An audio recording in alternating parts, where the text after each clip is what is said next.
அனைவருக்கும் வணக்கம்.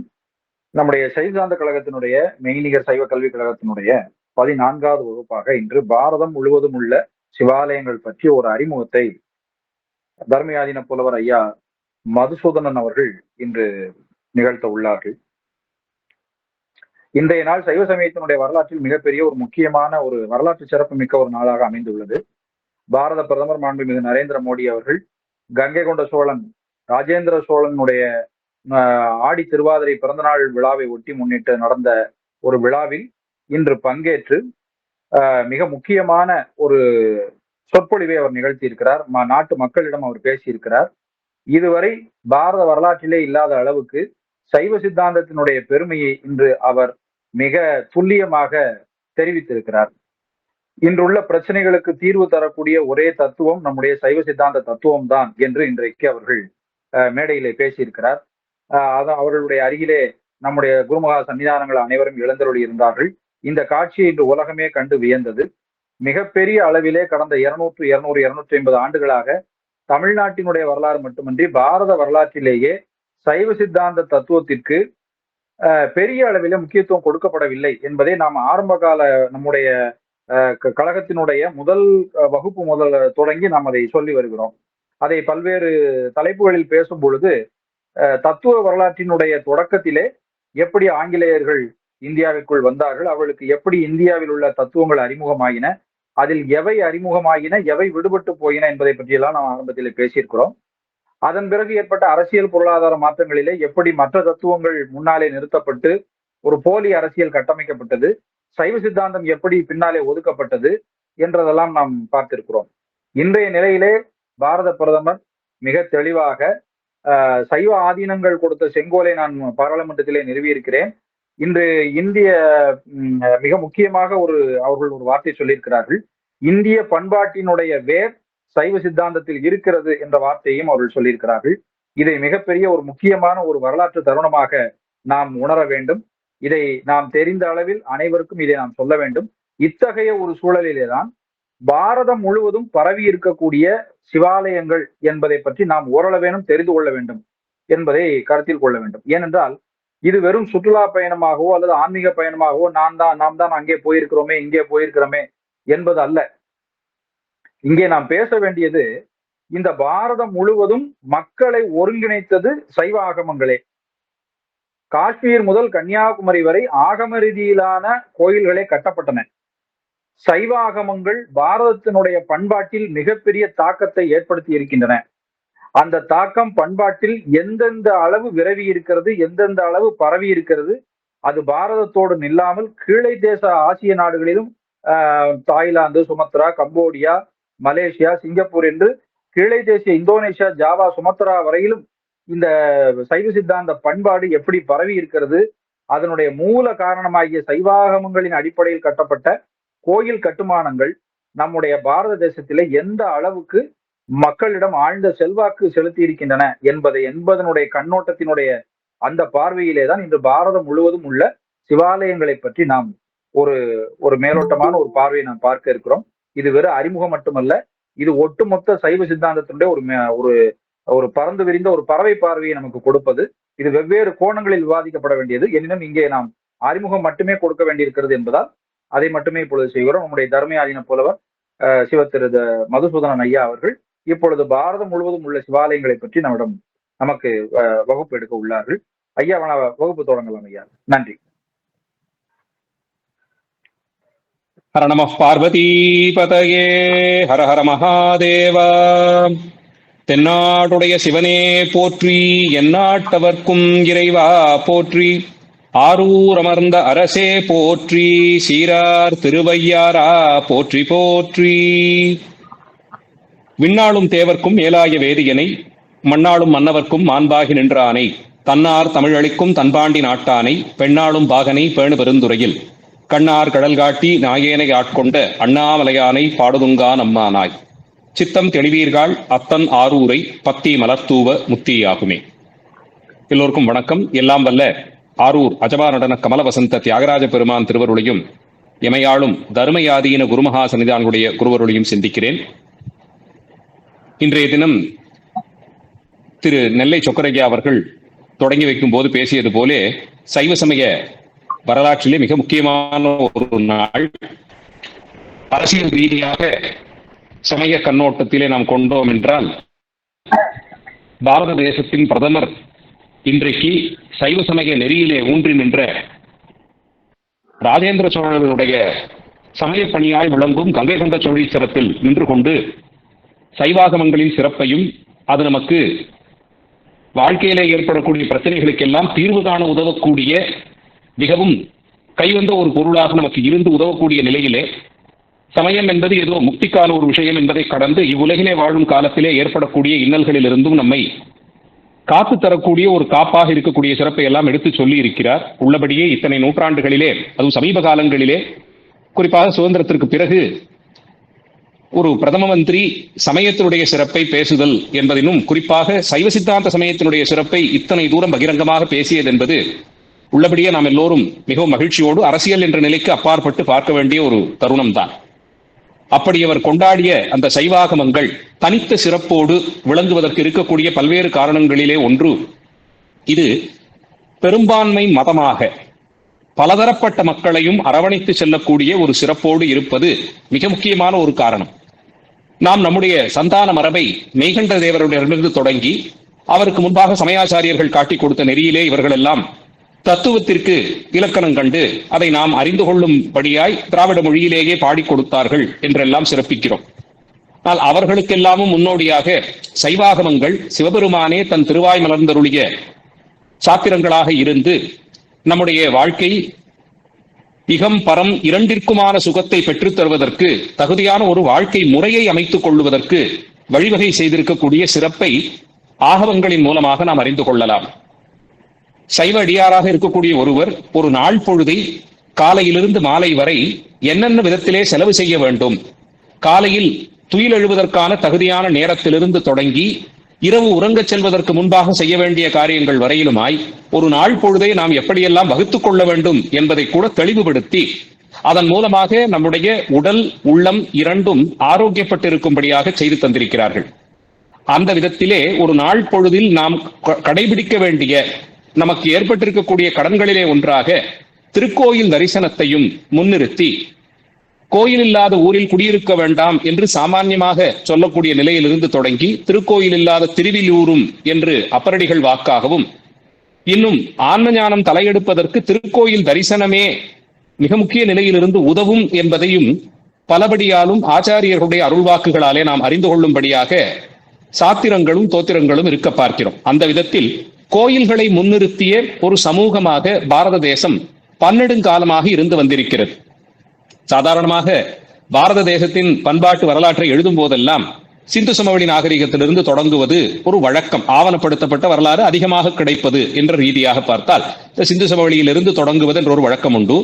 அங்கேயே இறை வடிவங்களுக்கு இறை வழிபாட்டிற்கான தடயங்களாக சிவலிங்க திருமேனிகள் தொடக்கமாக நிறைய கிடைக்கக்கூடியதை வரலாற்று சான்றுகள் மூலமாகவும் தொல்பொருள் ஆய்வுகளின் மூலமாகவும் நாம் அறிந்து கொள்கிறோம்.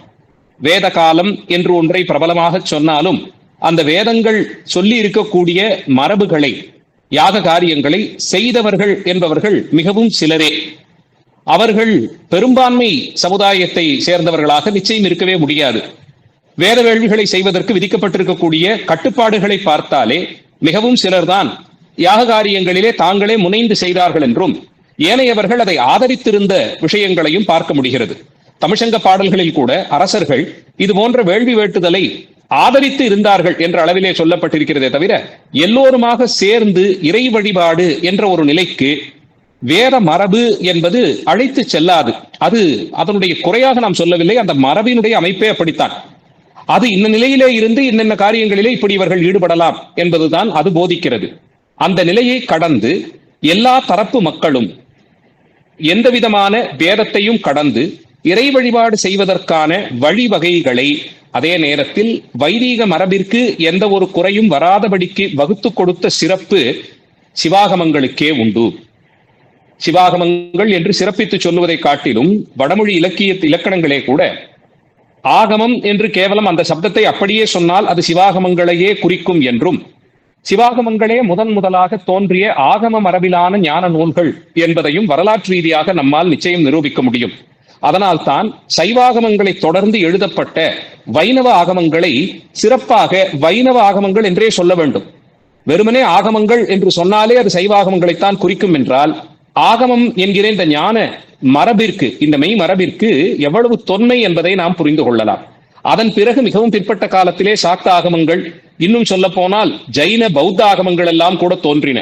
ஆனால் இது எல்லாவற்றிற்குமே ஆகமங்களின் அடிப்படையிலே ஒரு சமுதாயத்தை கட்டமைத்தால்தான் சமய நெறி நல்ல அபிவிருத்தி அடையும் என்பதை சைவாகமங்களே முன்னோடிகளாக இருந்து காட்டிக் கொடுத்தபடியால் இதனுடைய தொன்மை நமக்கு தெளிவாகிறது.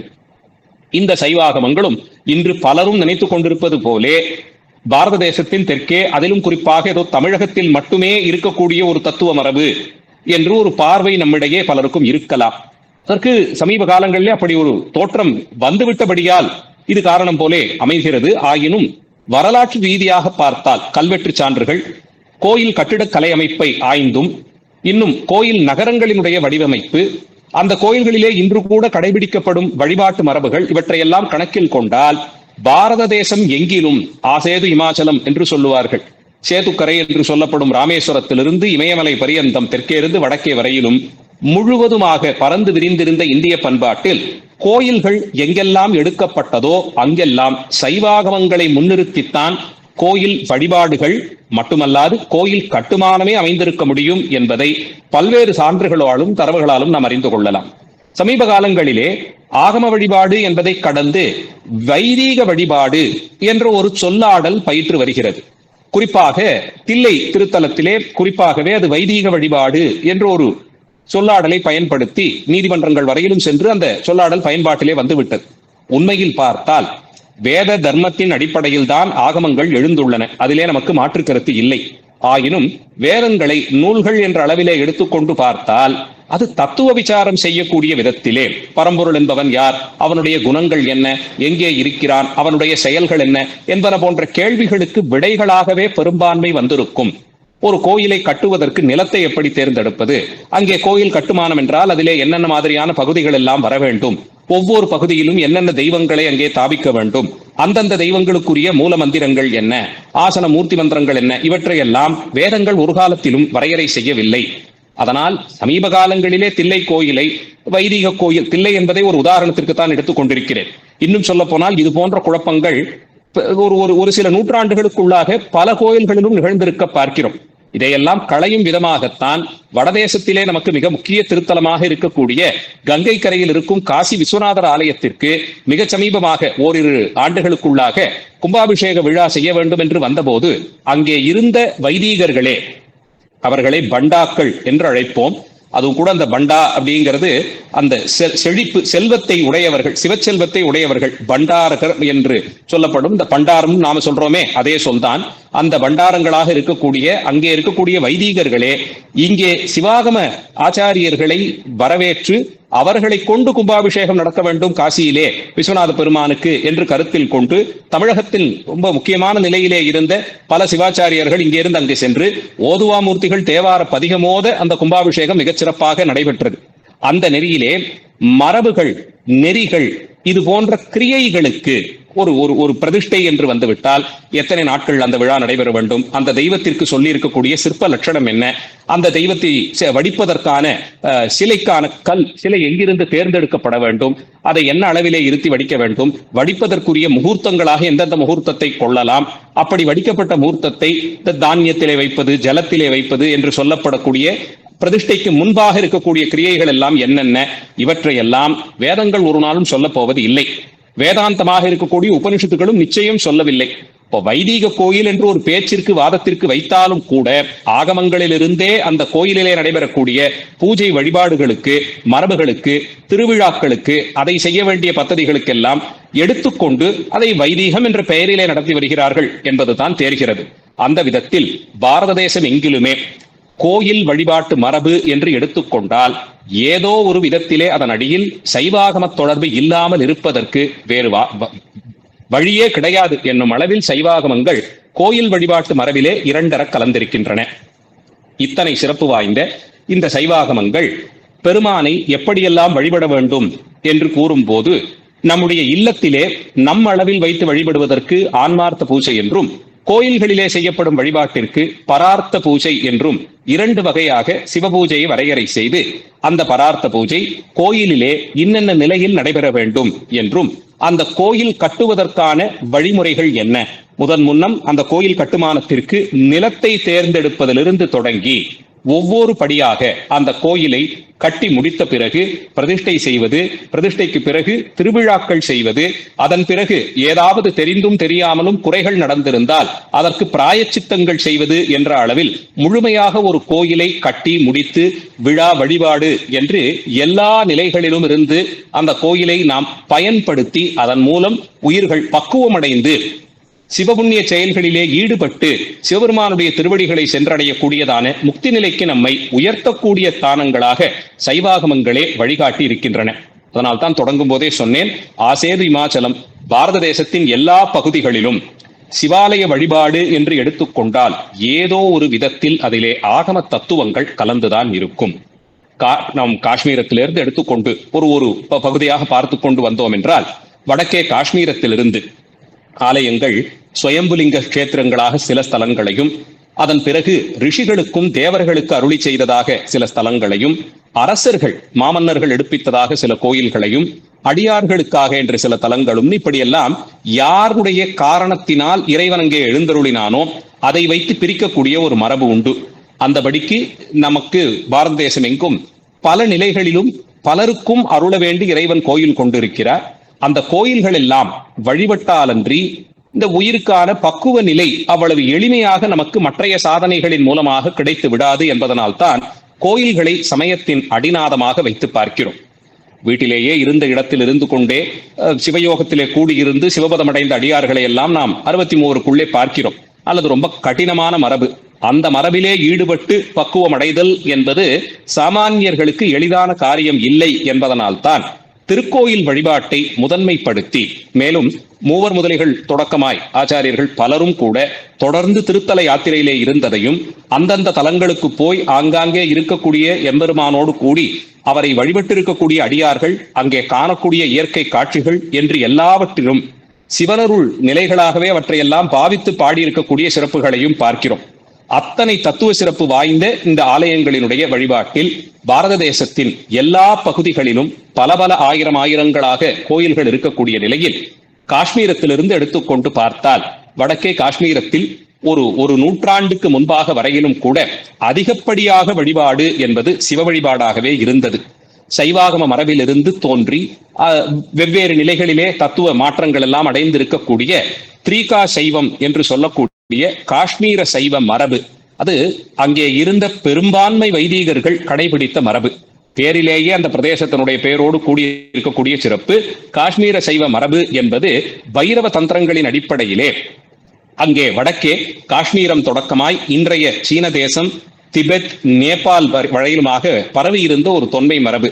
அதன்படியே வீட்டிலேயே ஒரு சின்ன சிவாலயத்தை நிறுவி வழிபடுவது, இது போக அந்தந்த பகுதிகளிலே ஒரு சிவாலயத்தை நிறுவி வழிபடுதல் என்ற கணக்கில் எடுத்துக்கொண்டு பார்த்தால், காஷ்மீரத்தில் இன்றும் கூட இடிக்கப்பட்ட நிலையிலே பல்வேறு சிவாலயங்கள் இருக்க பார்க்கிறோம். இது சிவபெருமானை முன்னிறுத்தி ஏற்படுத்திய ஆலயங்கள். இதை கடந்து இன்றைக்கும் காஷ்மீரத்திலே மிக முக்கியமான ஒரு தலமாக இருக்கக்கூடிய சூரியருக்கான கோயில், சிவசூரியனாக இருக்கக்கூடிய சூரியனுக்கான திருக்கோயில், அங்கே இருக்கக்கூடிய அந்த மார்த்தாண்ட் என்ற பகுதியில் இருக்கும் திருக்கோயில், அது சைவாகம மரபின்படியே சிவசூரியனாக சூரியனுடைய கிரீடத்தில் ஒரு சிவலிங்க திருமேனி பொறித்து அவருக்கு உள்ளே இருந்து சூரியனை இயக்குபவன் சிவபெருமான் தான் என்பதை காட்டிக் கொடுக்கக்கூடிய நிலையிலே சூரியனுக்கு ஒரு கோயில் எடுப்பித்திருக்கிறார்கள். சூரியனார் கோயில் என்றே அதையும் சொல்லலாம். அந்த சூரியனுக்கு எடுப்பித்த கோட்டம், சூரியனார் கோட்டமும் சைவாகம மரபின்படியே தான் நடந்திருக்க வேண்டும். ஆனால் அங்கே பார்க்கக்கூடிய கோபுராதி பிரகாரங்கள், அந்த மண்டபங்கள், அதையெல்லாம் வைத்து பார்க்கும்போது ஆகமோக்தமான அமைப்பில் தான் அந்த கோயிலினுடைய அமைப்பும் கட்டிடக்கலை அமைப்பும் இருக்க பார்க்கிறோம். இப்படி காஷ்மீரத்திலே அதை கடந்து இன்றைக்கு அருங்காட்சியகங்களுக்கு போனோம் என்றால் அவசியமாக ஸ்ரீநகரில் இருக்கக்கூடிய அருங்காட்சியகத்திற்கு போகும் வாய்ப்பு கிடைத்தால் சென்று அங்கே இருக்கக்கூடிய தெய்வீக மூர்த்தங்களை பார்க்க வேண்டும். எத்தனை பிரம்மாண்டமான சிவபெருமான் குறித்த லீலைகளாக இருக்கக்கூடிய மூர்த்தங்கள், சிவலீலைகளாக இருக்கக்கூடிய அந்தகாசுர சம்ஹாரம், ஜலந்திர சம்ஹாரம், காலனை உதைத்தது, காமனை எரித்தது என்று சிவபெருமானுடைய வீரச் செயல்கள் அத்தனை சிற்பங்கள் அங்கே இருக்க பார்க்கிறோம். முருகப்பெருமான் மயில் மீது அமர்ந்தபடியே இருக்கக்கூடிய கோலங்களை எல்லாம் பார்க்கிறோம். இதெல்லாம் ஒரு காலத்தில் காஷ்மீரத்திலே பிரபலமாக இருந்த திருக்கோயில்களிலிருந்து எடுத்து வரப்பட்ட சிற்பங்கள். வினைப்பயனாலே அந்த பகுதிகளிலே நிறைய படையெடுப்புகள், மதமாற்றங்கள் எல்லாம் நடந்து கணக்கில் இல்லாத கோயில்கள் அழிந்துபட்டு போயின. கிடைக்கக்கூடிய சிவலிங்கங்கள் ஆங்காங்கே அங்கே அவர்கள் எரிந்து வீசி சென்ற சிவலிங்க திருமேனிகளை கணக்கில் கொண்டாலே எத்தனை சிவாலயங்கள் அங்கே இருந்தன என்பதை ஒருவாறு யூகிக்கலாம். அத்தனை சிறப்போடு கூடியது காஷ்மீர பிரதேசம். அதிலிருந்து கீழே இறங்கி வந்தோம் என்றால் மகாபாரத காலத்திலே இந்திரபிரஸ்தம் என்று அழைக்கக்கூடிய தில்லி மாநகரம், இன்றைய தில்லி மாநகரம், அங்கே நடுநாயகமாக சிவாலயம் இருந்ததையெல்லாம் மகாபாரதம் பல நிலைகளிலும் சொல்ல பார்க்கிறோம். இன்னும் சொல்ல போனால் பஞ்சபாண்டவர்களுடைய வனவாச காலத்திலும் அஜ்ஞாதவாசத்திலும் அவர்கள் அதிகப்படியாக வழிபட்டது சிவபெருமானைத்தான். வடக்கேயும் தெற்கேயுமாய் எத்தனை ஸ்தல புராணங்களிலே பஞ்சபாண்டவர்கள் தரிசித்து சென்றார்கள் என்பதை கூறியிருப்பதை ஒரு வரிசை போல தொகுத்து பார்த்தால் இந்திரபிரஸ்தத்திலிருந்து புறப்பட்டு பஞ்சபாண்டவர்கள் வழிபட்ட சிவாலயங்களின் கணக்கை நாம் கருத்தில் கொள்ளலாம். பஞ்சாப் பிரதேசத்திலே இன்றைக்கும் கூட அங்கேயும் சீக்கிய மதத்திற்கு 10-11 பேர் சீக்கிய மதத்திற்கு மாறிப்போன நிலையிலும் கூட ஜாலந்தர் என்ற அந்த ஊர், ஜலந்தர் என்று அழைப்பார்கள், அது பிரபலமாக சக்தி பீடமாக வெளியே தெரியப்படுத்தப்பட்டாலும் ஜலந்தரனை சுவாமி சம்ஹாரம் செய்த க்ஷேத்திரமாக அந்த தலம் இன்றும் கூட சிவ வழிபாட்டு தலமாகவே இருக்க பார்க்கிறோம். ஜலந்தர் என்ற அந்த ஊர் ஜாலந்திரன் ஆகிற அந்த ஜலந்திர அசுரனை சம்ஹாரம் பண்ணின ஊர். அங்கே சிவபெருமானுடைய அட்டவீர செயல்களிலே ஒரு வீர செயலை பெருமான் அங்கே செய்தார் என்னும்படியான திருத்தலமாக இருக்கிறது. உத்தரப்பிரதேசம், உத்தரகண்ட் இந்த பகுதிகளை எடுத்துக்கொண்டால் தேவபூமி என்றே அதை அழைப்பார்கள். அதற்கு காரணம் பாரத தேசத்தின் இருக்கக்கூடிய சிவாலயங்களிலேயே உயரமான ஒரு இடத்தில் வைத்து வழிபடப்படும் தலமாக கேதாரீஸ்வரராக எம்பெருமான் வீற்றிருக்கக்கூடிய திருத்தலம். எத்தனை புராணங்கள் உண்டோ பல புராணங்கள் அடியேன் தெரிந்து ஒரு 7-8 மகா புராணங்கள் கேதாரீஸ்வரருடைய பெருமைகளை சொல்லுகின்றன. காலம் கடந்த தத்துவமாய் ஒரு மலையின் சிகரமாகவே அந்த எம்பெருமானை வழிபட்டு வரக்கூடிய நிலையில் பஞ்சபாண்டவர்கள் ராமாயண காலத்திலிருந்து தொடர்ந்து வழிபாட்டிற்குரிய தலமாக இருக்கிறது. எப்போதும் அடியேன் சொல்லுவது, என்னதான் கண்ணனை நம்பியே பஞ்சபாண்டவர்கள் வாழ்ந்தாலும், திரௌபதி கண்ணனை நம்பியே எல்லாவற்றையும் செய்தாலும், கண்ணனை முன்னிட்டே அவர்கள் யுத்தத்தில் எல்லாம் ஜெயித்தாலும் கூட நிறைவிலே அவர்கள் தங்கள் பிறந்த அந்த பயனை முடித்துக் கொண்டு மீண்டும் ஸ்வர்க்கத்திற்கு செல்ல வேண்டும் என்ற நிலை வந்தபோது நிறைவாக கேதாரீஸ்வர தலத்திற்கு சென்று அவரை வழிபடும்படியாகத்தான் கண்ணன் பணித்திருக்கிறார். அந்தபடிக்கு அவர்களும் கேதாரீஸ்வரராக இருக்கக்கூடிய எம்பெருமானை வணங்கி வழிபட்டு அவருடைய அருளாசியோட ஸ்வர்காரோகணம் செய்தார்கள் என்பதை பல புராணங்களும் சொல்ல பார்க்கிறோம். அந்த விதத்தில் கேதாரீஸ்வரராக எம்பெருமான் விளங்கக்கூடிய அந்த திருத்தலம் கேதாரீஸ்வரம் நம்முடைய அடியார் பெருமக்கள்லாம் பாடி பரவிய திருத்தலம். அது பாரத தேசத்தின் தலைமை போலே இருக்கக்கூடிய ஒரு முக்கிய தலமாக இருக்க பார்க்கிறோம். அதையும் தாண்டி திருத்தலமாக இல்லாமல் போனாலும் கங்கோத்ரி, யமுனோத்ரி இந்த 2 நதிகளும் ஜீவ நதிகளும் உற்பத்தி ஆகக்கூடிய பகுதி இருக்கே, அது சிவாலயமாக இன்றைக்கும் வழிபாட்டிலே இருக்கிறது. நம்முடைய அடியார் பெருமக்கள் தான் நதிகளையும் அந்த நதிகள் சென்றடையக்கூடிய கடலையும் அந்த நதிகள் கொண்டு சேர்க்கக்கூடிய வாய்க்கால்கள், குளங்கள் என்று எல்லாவற்றிலும் சிவனருளின் வடிவமாகவே வைத்து பாடினார்கள். அதனாலே புண்ணிய தீர்த்தங்கள், மலைகள், வனங்கள் எல்லாம் கூட இறைவன் வடிவமாக இங்கே நாம் வழிபடக்கூடிய ஒரு மரபை பார்க்கிறோம். அதையும் கடந்து உத்தரப்பிரதேசத்திலே மிக முக்கிய தலமாக ராமேஸ்வரம் திருத்தலம் இருக்க பார்க்கிறோம். பாரத தேசத்தினுடைய பண்பாடு வடக்கும் தெற்குமாக ஒன்றிணைந்த பண்பாடு என்று நாம் கொண்டால் எப்படி, எதனால் ஒன்றிணைக்கப்பட்டது என்ற ஒரு கேள்வி வரலாம். இருக்கக்கூடிய வேறுபாடுகளுக்கு நடுவே ஒற்றுமையை முன்னிறுத்துகிறோம் என்பதை இன்று வரையிலும் நாம் பறைசாற்றி வருகிறோமே. அந்த ஒற்றுமைகளுள் மிக தொன்மையான ஒற்றுமையாக வடக்கே இருக்கக்கூடிய புனித தலமான காசியை தெற்கே இருக்கக்கூடிய திருவி ராமேஸ்வரம் தலத்தோடு இணைத்து அந்த இரண்டிற்கும் சிவ வழிபாடு என்ற நிலையிலே ஒரு பாலம் கட்டி எழுப்பி பாரதத்தின் எந்த பகுதியிலே பிறந்தவர்கள் ஆனாலும், இந்த பொதுவாக சொல்லப்படக்கூடிய இந்து சமயத்தின் எந்த பிரிவை சார்ந்தவர்களாக இருந்தாலும் இந்த ராமேஸ்வரம் காசி தரிசன யாத்திரையை அவசியமாக வாழ்க்கையிலே ஒரு முறையேனும் செய்ய வேண்டும் என்பதை நிர்பந்தம் போலே புராணங்கள் சொன்னபடியே இன்று வரையிலும் நம்மில் பலரும் கடைபிடித்து வருகிறோம். எந்த நிலைக்கு போனாலும் எப்படியாவது கஷ்டப்பட்டு காசியை போய் பார்த்து விட்டு வர வேண்டும், காசி ராமேஸ்வர தரிசனம் செய்ய வேண்டும் என்ற ஆசை வீட்டிலே இருக்கக்கூடிய பெரியவர்களுக்கெல்லாம் சர்வசாதாரணமாக இருக்கக்கூடிய ஒன்றுதான். இறைவன் திருவருளாலே இப்போது வாய்ப்புகள், வசதிகள் எல்லாம் அதிகப்பட்டு போகி அது எல்லோருமே செய்யக்கூடிய ஒரு நிலைக்கு வந்துவிட்டது. ஆனாலும் தமிழ்ச்சங்க காலம் தொடங்கி இங்கே இருந்த தமிழ் புலவர்களுக்கே வாரணவாசியினுடைய அமைப்பு, அங்கே இருந்த ஜனசந்தடி இதெல்லாம் நன்கு அறிந்தவர்களாக இருந்ததற்கு சங்க இலக்கிய பாடல்களே பிரமாணமாக இருக்கின்றன. அதையும் கடந்து ராமன் இங்கே ராமலிங்க சுவாமியாக எம்பெருமானை பிரதிஷ்டை செய்து வழிபட்டு அதனால் தனக்கு வரவிருந்த பிரம்மஹத்தி தோஷத்தை தீர்த்து கொண்டான்.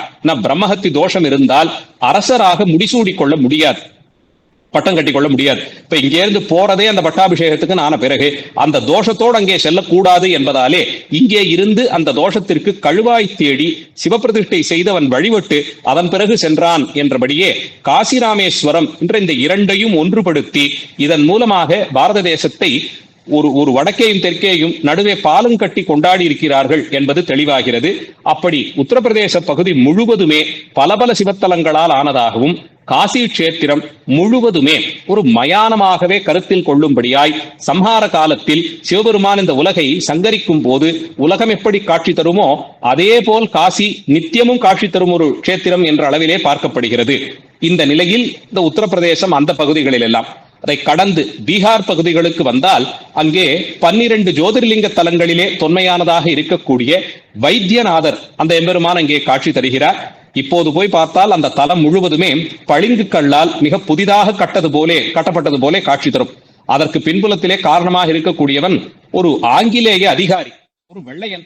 அவனுடைய மனைவி வேண்டிக் கொண்டு எல்லோரும் காண அவன் இறந்து விட்டான் என்று நினைத்த நிலையிலிருந்து அவன் மீண்டும் உயிர் பெற்று வர செய்த சிறப்பு அந்த தலத்துக்கு இருப்பதாலே அவன் அதை பெரிய அளவிலே திருப்பணி எல்லாம் செய்தான் என்று பார்க்கிறோம். இதற்கு சொல்கிறேன் என்றால், கோயில் வழிபாட்டிலே இறைவன் திருவுள்ள முகப்பது போலே மற்ற எந்த வழிபாட்டிற்கும் இறங்கி வருவானாங்கிறது கொஞ்சம் கடினம்தான். மற்றைய விரதங்கள் யாகங்கள் எல்லாம் நிறைய நியமங்களை வலியுறுத்தி சொல்லுகின்றன. அவற்றை எல்லாம் கடைபிடிப்பது என்பது சாமானிய மனிதர்களால் ஒரு காலத்திலும் முடியாத ஒரு செயல். அதனால் தான் மிகவும் எளியவனாக இருக்கக்கூடிய இறைவனை வழிபாட்டு மரபும் கூட எளிமையாகவே இருக்கும்படியாய் செய்து அதன் மூலம் அந்த உயிர்களும் ஒரு பக்குவம் அடைவதற்கு வாய்ப்பு தரக்கூடிய நிலையிலே கோயில் வழிபாடு இருந்து வருகின்றன. அந்த சிறப்போடு கூடி இருக்கக்கூடிய வைத்தியநாதர் என்ற பெயரோடு பெருமான் வீட்டில் இருக்கக்கூடிய அந்த ஒரு ஜோதிர்லிங்க தலம் அந்த பகுதிகளிலே இருக்க பார்க்கிறோம். அதை கடந்து இன்றைய மேற்கு வங்காளம், பக்கத்து நாடாக இருக்கக்கூடிய பங்களாதேஷ், அதை கடந்து இருக்கக்கூடிய அசாம், இந்த மிசோரம், நாகாலாந்து அந்த பகுதிகளுக்கு எல்லாம் சென்றாலும் தாந்திரீக மரபிலே சிவ வழிபாடு ரொம்ப பிரசித்தமாக இருந்தது. சமீப காலங்களிலே இந்த பிரதேசத்தில் கௌடிய வைணவ மதமும் இந்த அம்பிகையை முன்னிறுத்தி வழிபடக்கூடிய தாந்திரீக மரபுகளும் மனிதர்களுக்குள்ளே ஒருவித உத்வேகத்தை ஏற்படுத்தி கொஞ்சம் பிரசித்தமானது போலே தோற்றமளிப்பதாலே பல தலங்களிலும் சிவத்தலங்களிலும் அம்பிகையை முன்னிறுத்தி வழிபடத் தொடங்கி சிவ வழிபாடு அதிலே கொஞ்சம் குறைந்தது போலே இந்த கோயில் அமைப்பை மாற்றியிருக்கிறார்களே தவிர அங்கேயும் பிரதானமாக இருந்தது பெங்கால் பகுதிகளிலே, மேற்கு வங்காள பகுதிகளில் எடுத்துக்கொண்டு பார்த்தால் களிமண்ணால் கோயில் கட்டுவது என்று அங்கே ஒரு மரபு உண்டு.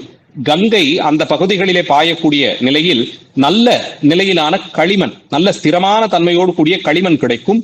மண்ணால் கோயில் கட்டுவது, உயர்ந்த விமானத்தோடு கூடிய கோயில்கள் எல்லாம் அங்கே கட்டி எழுப்புவார்கள்.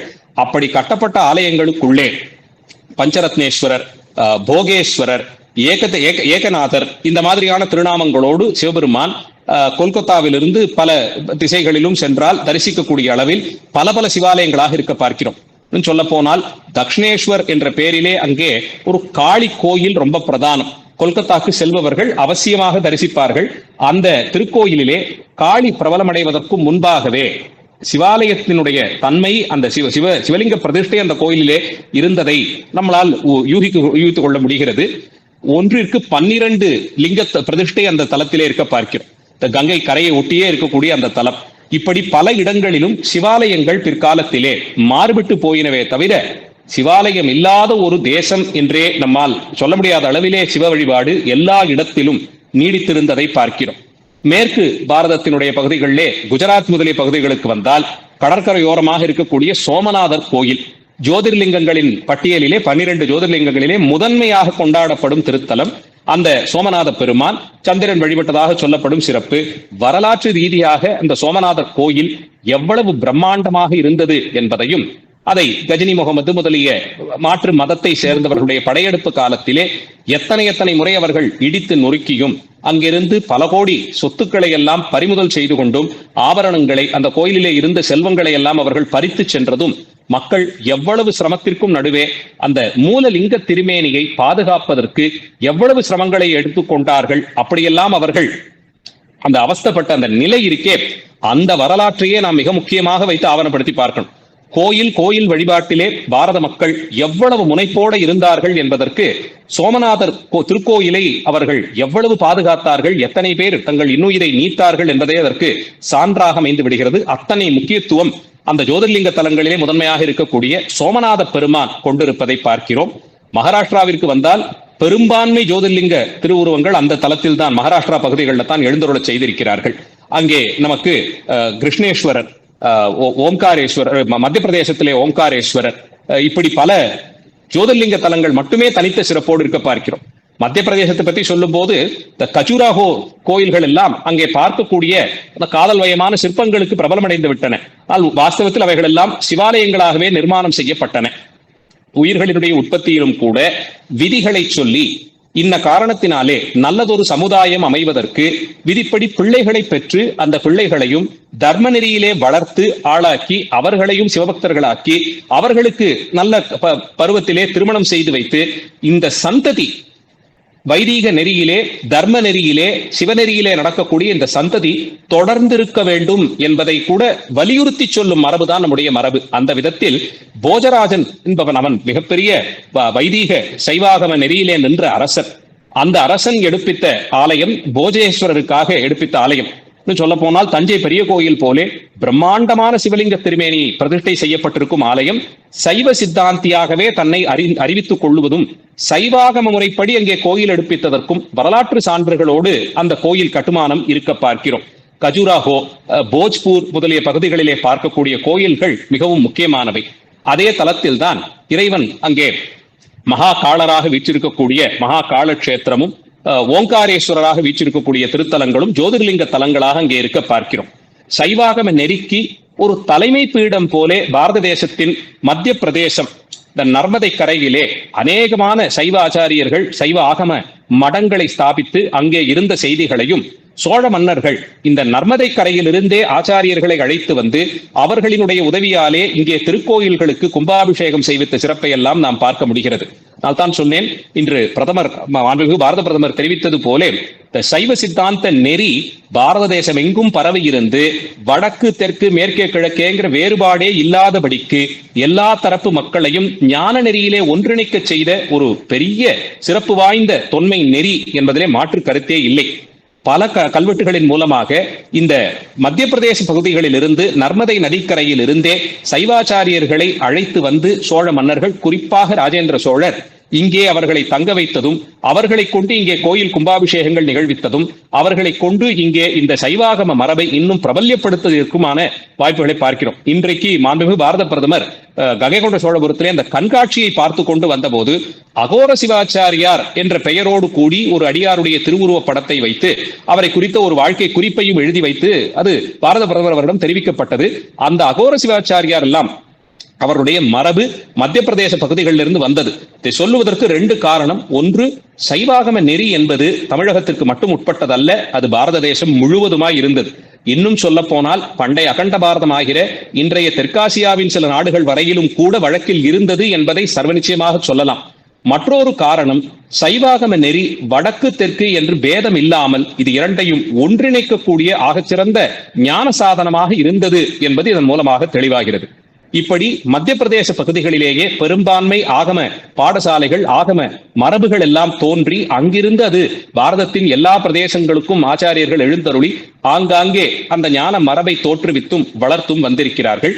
இப்படி மகாராஷ்டிரா இது போன்ற பிரதேசங்கள், மகாராஷ்டிராவிலே கூட இந்த வார்க்காரி சம்பிரதாயம் இவைகள் எல்லாம் இந்த பஜனை பத்ததிகள் எல்லாம் சமீப காலத்திலே அங்கே தோன்றிய பக்தி இயக்கத்தினால் விளைந்தவை. வடக்கே பக்தி இயக்கம் என்பது ஒரு 1400-500களுக்கு பிறகுதான் பிரபல்யம் அடைகிறது. தமிழகத்திலே வேதத்தை எதிர்த்திருந்த ஜைன பௌத்தர்களை அடியார் பெருமக்கள், குறிப்பாக மூவர் முதலிகள், அவர்களுக்குள்ளேயும் ஞானசம்பந்தரும் அப்பர் சுவாமிகளும் தோன்றி இந்த இரண்டு மதங்களையும் நிரசனம் செய்தார்கள். தங்களுடைய ஞானவாதத்தின் மூலமாகவும் வைராக்கியத்தின் மூலமாகவும் சிவநெறியை வேதநெறி தழைத்தோங்கவே ஞானசம்பந்தருடைய அவதாரம் என்பதை சேக்கிழார் வாயிலாக அறிகிறோம். அப்படி அந்த ஞான குழந்தையாக தோன்றி அவர் இங்கே இந்த அவைதீக மதங்களை எல்லாம் கண்டித்து மேன்மைக்குள் சைவ நீதி நிலைக்கும்படியாக செய்தார். இது அப்படியே இங்கே தொடர்ந்து நமக்கு ஒரு வழக்கத்திலே வந்துவிட்டது. ஆனால் வடக்கேயோ ஒரு 8ஆம் நூற்றாண்டிற்கு பிறகு தொடர்ந்து நடைபெற்ற படையெடுப்புகள், அது சற்றேறக்குறைய ஒரு 6-7 நூற்றாண்டுகள் அங்கே ஒரு பெரிய அளவிலே சிரமத்தை அவர்கள் சந்திக்க, இங்கே தெற்கே எந்த பக்தி நிலை, அந்த பக்தி இயக்கம் அதை பெயர் வைத்து சொல்லுகிறோம், ஆனால் எந்த அந்த ஒரு முயற்சி இங்கே வைதீக நெறியை ஸ்தாபித்து கொடுத்ததோ அதை வடஇந்தியாவிலே ரொம்ப பிற்காலத்தில் தான் அவர்கள் கை கொள்ளுகிறார்கள். அப்படி ஏற்பட்ட இந்த நாம சங்கீர்த்தனம் முதலிய மரபுகள் எல்லாம் அங்கே வந்தாலும் கூட, குறிப்பாக பண்டரிநாதனாக அறியப்படும் இந்த பாண்டுரங்கனுடைய வடிவத்திலேயே அவரே சிரசிலே ஒரு சிவலிங்கத்தை தாங்கி கொண்டிருக்கும் நிலையில் தான் காட்டி கொடுத்திருக்கிறார்கள். அதே போல் மகாராஷ்டிரா, கர்நாடகா பகுதிகளிலே வீரசைவ மரபு என்பது ரொம்பவே அதிகமாக மக்களிடம் பிரபலமாக பரவியது. எல்லா தரப்பு மக்களையும் உள்வாங்கி எல்லோருக்குமே இஷ்டலிங்க தாரணம் என்ற ஒன்றை ஏற்படுத்தி கொடுத்து, அதிலே ஆண் பெண் என்ற பேதமோ மற்றைய பேதங்களையோ கடந்து எல்லோரும் சிவ வழிபாடு செய்வதற்கு ஒரு தகுதியை ஏற்படுத்தி கொடுத்த அந்த மரபினாலே சைவம் அங்கேயும் ஒரு சிவ வழிபாட்டு மரபு என்பது நல்ல நிலைத்திருக்கக்கூடிய அளவிற்கு உயர்ந்தது. நமக்கு மேற்கு கடற்கரை ஓரமாக பார்த்தால் கோகர்ணம் என்ற திருத்தலம், அது இன்றைய கர்நாடக மாநிலத்தின் வடபகுதிகளிலே இருக்கக்கூடியது. அது நம்முடைய அடியார்கள் பாடி பரவிய பாடல் பெற்ற தலமாக வடக்கே இருக்கக்கூடிய துளுவ நாட்டிலே இருக்கக்கூடிய ஒரு பாடல் பெற்ற தலமாக இருக்கிறது. அது கர்நாடக தேசத்தில் இருக்கிறது. அங்கே கர்நாடகத்திலும் இதே போல பல சிவத்தலங்கள் முதன்மை பெற்று அந்த சிவ வழிபாட்டு மரபு என்பது அங்கே நீடித்திருக்கக்கூடிய ஒரு சூழலை நாம் பார்க்கிறோம். ஹொய்சள மன்னர்கள் பெரும் சிவபக்தர்களாக இருந்ததற்கு திருவண்ணாமலை முதலிய தலங்களிலே அவர்கள் செய்த அந்த திருப்பணிகளே சாட்சியாக இருக்கிறது. அதனால் கர்நாடக பிரதேசத்திலும் கூட பல ஆண்டுகளாக சிவ வழிபாடு நிலைத்திருக்கக்கூடிய ஒரு அமைப்பை பார்க்கிறோம். பாதாமி, ஐஹோளே போன்ற பகுதிகளிலே 7-8ஆம் நூற்றாண்டிலேயே சிவாலயங்கள், கணக்கிலடங்காத சிவாலயங்கள் கட்டப்பட்டதும், ஒவ்வொரு சிவலிங்க பிரதிஷ்டையும் ஒருவனை முக்தி நெறிக்கு எடுத்துச் செல்லும் என்ற அளவிலே வைத்தவர்கள் ஒவ்வொருத்தருமே ஒரு உபலிங்கத்தை அந்தந்த தலங்களிலே வழிபாட்டிற்கு வைத்தது போன்ற கல்வெட்டு செய்திகளால் நாம் அறிந்து கொள்ள முடிகிறது. ஆந்திர பிரதேசத்தை எடுத்துக்கொண்டால் கோதாவரி, அந்த புண்ணிய நதி கடலிலே சென்று கலக்கக்கூடிய பகுதிக்கு அந்தர்வேதி என்று பெயர். அங்கே வைதீக அந்தணர்கள் பலாயிரம் பேர்கள் பல காலத்திலேயும் இருந்து அவர்கள் எல்லாம் சிவபெருமானை முன்னிட்டே யாகம் செய்தார்கள் என்பதற்கு வரலாற்று ரீதியாகவும் புராணங்களின் அடிப்படையிலும் நமக்கு பல சான்றுகள் கிடைக்கின்றன. குறிப்பாக தில்லையிலே நடராஜ பெருமானை வழிபாடு செய்யக்கூடிய தில்லை மூவாயிரவர்கள், இந்த 3000 வேதியர்கள் அவர்கள் எல்லாம் இந்த அந்தர்வேதி என்ற பகுதிக்கு சென்று அங்கே நடராஜ பெருமான் அவர்களுக்கு கட்டளையிட்டபடி யாக காரியங்கள் எல்லாம் செய்து சிவவேதியர்களாகவே அவர்கள் சிவபெருமானையே முன்னிட்டு யாகம் செய்து எழுந்தருளியிருந்த செய்திகளை எல்லாம் நாம் அறிந்து கொள்ள முடிகிறது. அப்படி அந்த அந்தர்வேதி என்ற பகுதியே பெரும்பான்மை சைவ நெறியிலே இருந்தவர்கள் தங்கி அங்கே சிவனை முன்னிட்டே வேள்விகள் செய்த சிறப்புடைய தலமாக பார்க்கிறோம். அது தாண்டியும் சோழ மன்னர்கள் காலத்திலே ஆந்திர தேசத்தில் பல சிவத்தலங்கள் திருப்பணி செய்யப்பட்டன. குறிப்பாக அதிலே பாடல் பெற்ற தலங்கள் என்று எடுத்துக்கொண்டு பார்த்தால் ஆந்திரா, தெலங்கானா பகுதிகளிலே ஸ்ரீசைலமும் ஸ்ரீகாளஹத்தி என்று சொல்லக்கூடிய தொண்டை நாட்டு தலமும் 2 தலங்களும் அங்கே இருக்க பார்க்கிறோம். காளத்தியை கைலையில் பாதி என்றே சிறப்பித்து சொல்லுவார்கள். 11ஆம் திருமுறையிலே நக்கீரதேவ நாயனார் கைலை பாதி காளத்தி பாதி என்ற நிலையிலேயே வைத்து இதையும் அதையும் ஒன்றுபடுத்தி பாடக்கூடிய அமைப்பு என்றால், வடக்கே இருக்கக்கூடிய திருக்கைலாயம் வரையிலும் செல்ல முடியாதவர்கள் கூட தெற்கே இருக்கும் திருக்கைலாயமாம் காளத்தியை தரிசித்தல் ரொம்ப உயர்ந்த நிலையை கொடுக்கும் என்றெல்லாம் கருத்தில் கொண்டிருந்தார்கள் என்பது தெளிவாகிறது. அதனால் கோயில் வழிபாட்டின் மூலமாகவே ஒருவர்கள் ஒரு அடியார் யாராயினும் எந்த நிலையவராயினும் பக்குவமடைய முடியும் என்பதை முன்னிறுத்தி கோயில் வழிபாட்டிற்கு இத்தனை முக்கியத்துவம் கொடுத்திருக்கிறார்கள். இப்படி ஆந்திர தேசம் எங்கிலும் பார்க்கக்கூடிய சிவத்தலங்கள், குறிப்பாக ஸ்ரீசைலம், இந்த மல்லிகார்ஜுனேஸ்வர பெருமானுடைய ஆலயம் கடந்த ஒரு சில நூற்றாண்டுகளுக்கு முன்பாக தொடங்கி பிரபலமடைந்த பசவர் ஏற்படுத்திய அந்த வீரசைவத்தினுடைய ஒரு மீட்டெழுச்சின்னு சொல்லலாம். பசவர் காலத்திற்கு முன்பாகவே வீரசைவ நெறிகள் எல்லாம் இங்கே நிலை பெற்று விட்டன.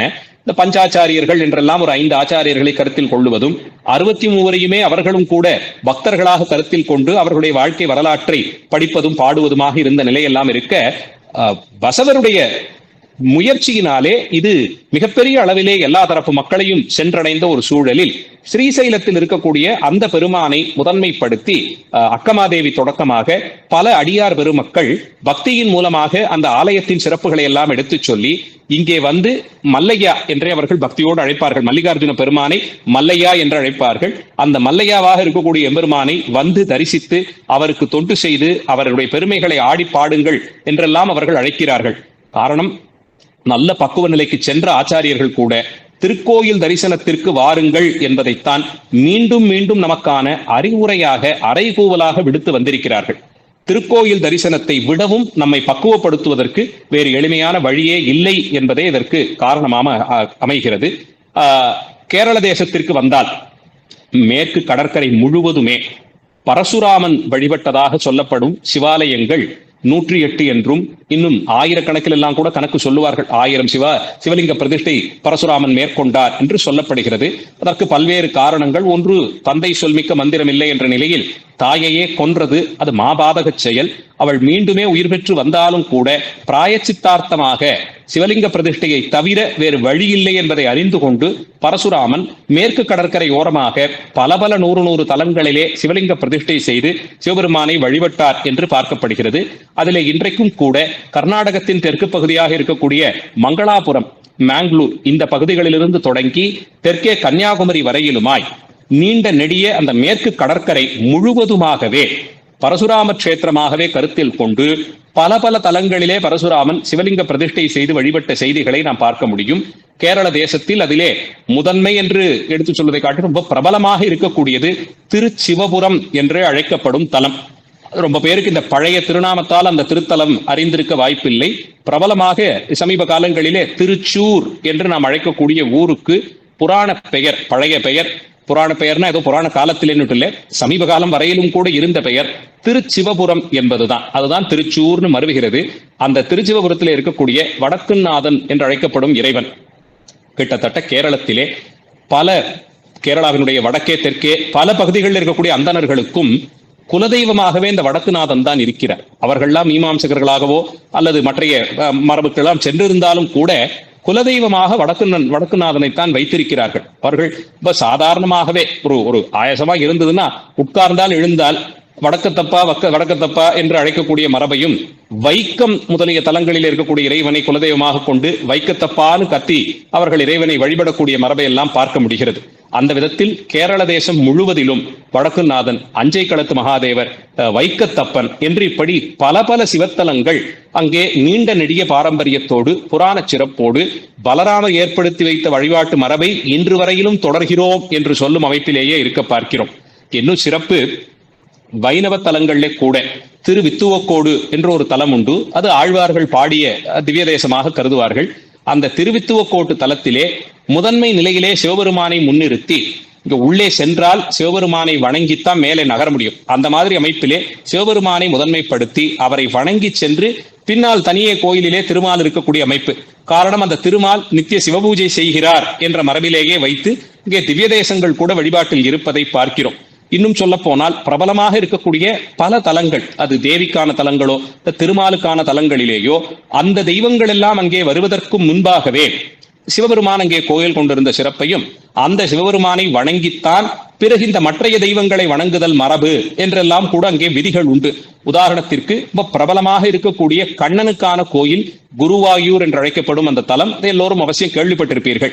ரொம்ப பேர் அங்கே போய் குருவாயூரிலே அங்கே பல மணி நேரம் நின்று அந்த கண்ணனை வணங்கி விட்டு வருதல் குருவாயூர் யாத்திரை நினைச்சிட்டு இருக்காங்க. ஆனால் அங்கேயே கேரளத்தையே சேர்ந்தவர்கள் சொல்லுவது பக்கத்திலேயே மம்மியூர் என்ற ஒரு ஊர், அங்கே இருக்கக்கூடிய சிவபெருமானை வணங்கினால்தான் குருவாயூர் யாத்திரை முழுமை பெறும் என்ற அளவிலே சொல்லப்படுகிறது.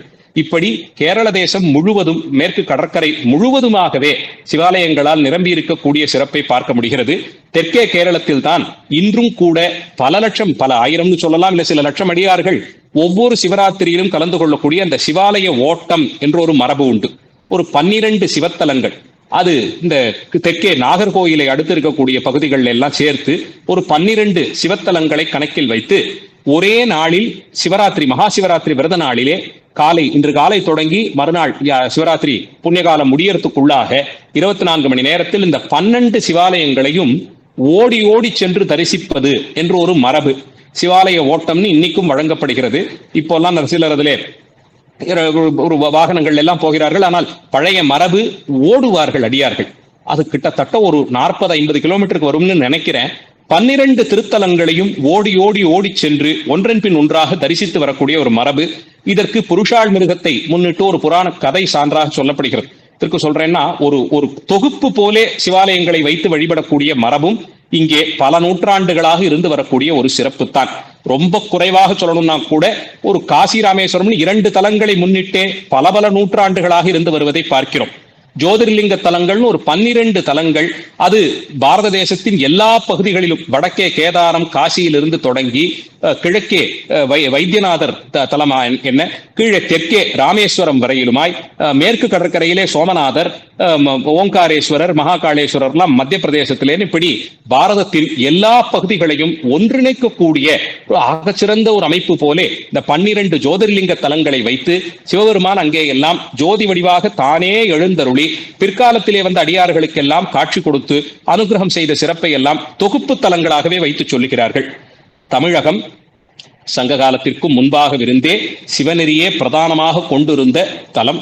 இந்த தமிழகம் முழுவதுமாகவே சிவநெறியை முன்னிட்டுத்தான் இங்கே மற்ற ஆகமங்கள் எல்லாம் கூட வந்திருக்கின்றன. அந்த விதத்தில் தில்லை திருவாரூர் தொடக்கமாக இங்கே எந்த திசையை நோக்கி நீங்கள் திரும்பினாலும் சிவாலய கோபுரங்களும் விமானங்களும் இன்றும் கூட நம்மை வான்னு கூப்பிட்டு அனுகிரகம் செய்வது போல இருக்கக்கூடிய ஒரு புண்ணிய பகுதி. கோயில்களால் ஆன நாடு என்றே கோயில்களால் ஆன மாநிலமாக இதை அறிவிக்கணும். நியாயத்துக்கு காஞ்சிபுரத்திலே, வடக்கே காஞ்சிபுரத்திலிருந்து தொடங்கி தெற்கே கன்னியாகுமரி வரையிலும் எந்த மாவட்டத்தைன்னு சொல்லுவது, எந்த ஊரைன்னு விடுவது, குறைந்தபட்சமாக பார்த்தாலும் கூட நம்முடைய அடியார் பெருமக்கள் எழுந்தருளி பாடிய தலங்கள்னு கணக்கெடுத்து கொண்டாலே வடக்கே இருக்கக்கூடிய சில தலங்கள், ஈழநாடு, கேரள தேசம், இதையெல்லாம் குறைத்தோம் என்றாலும் சற்றேறக்குறைய 260 தலங்கள் பதிக பாடல்கள் பெற்ற தலங்களே இருக்கின்றன. இது குறைந்தபட்சம். அப்பர் சுவாமிகள் பாடிய வைப்பு தலங்களை எல்லாம் கணக்கில் கொண்டால் அது பல 100 தலங்களுக்கு மேலே போகும்.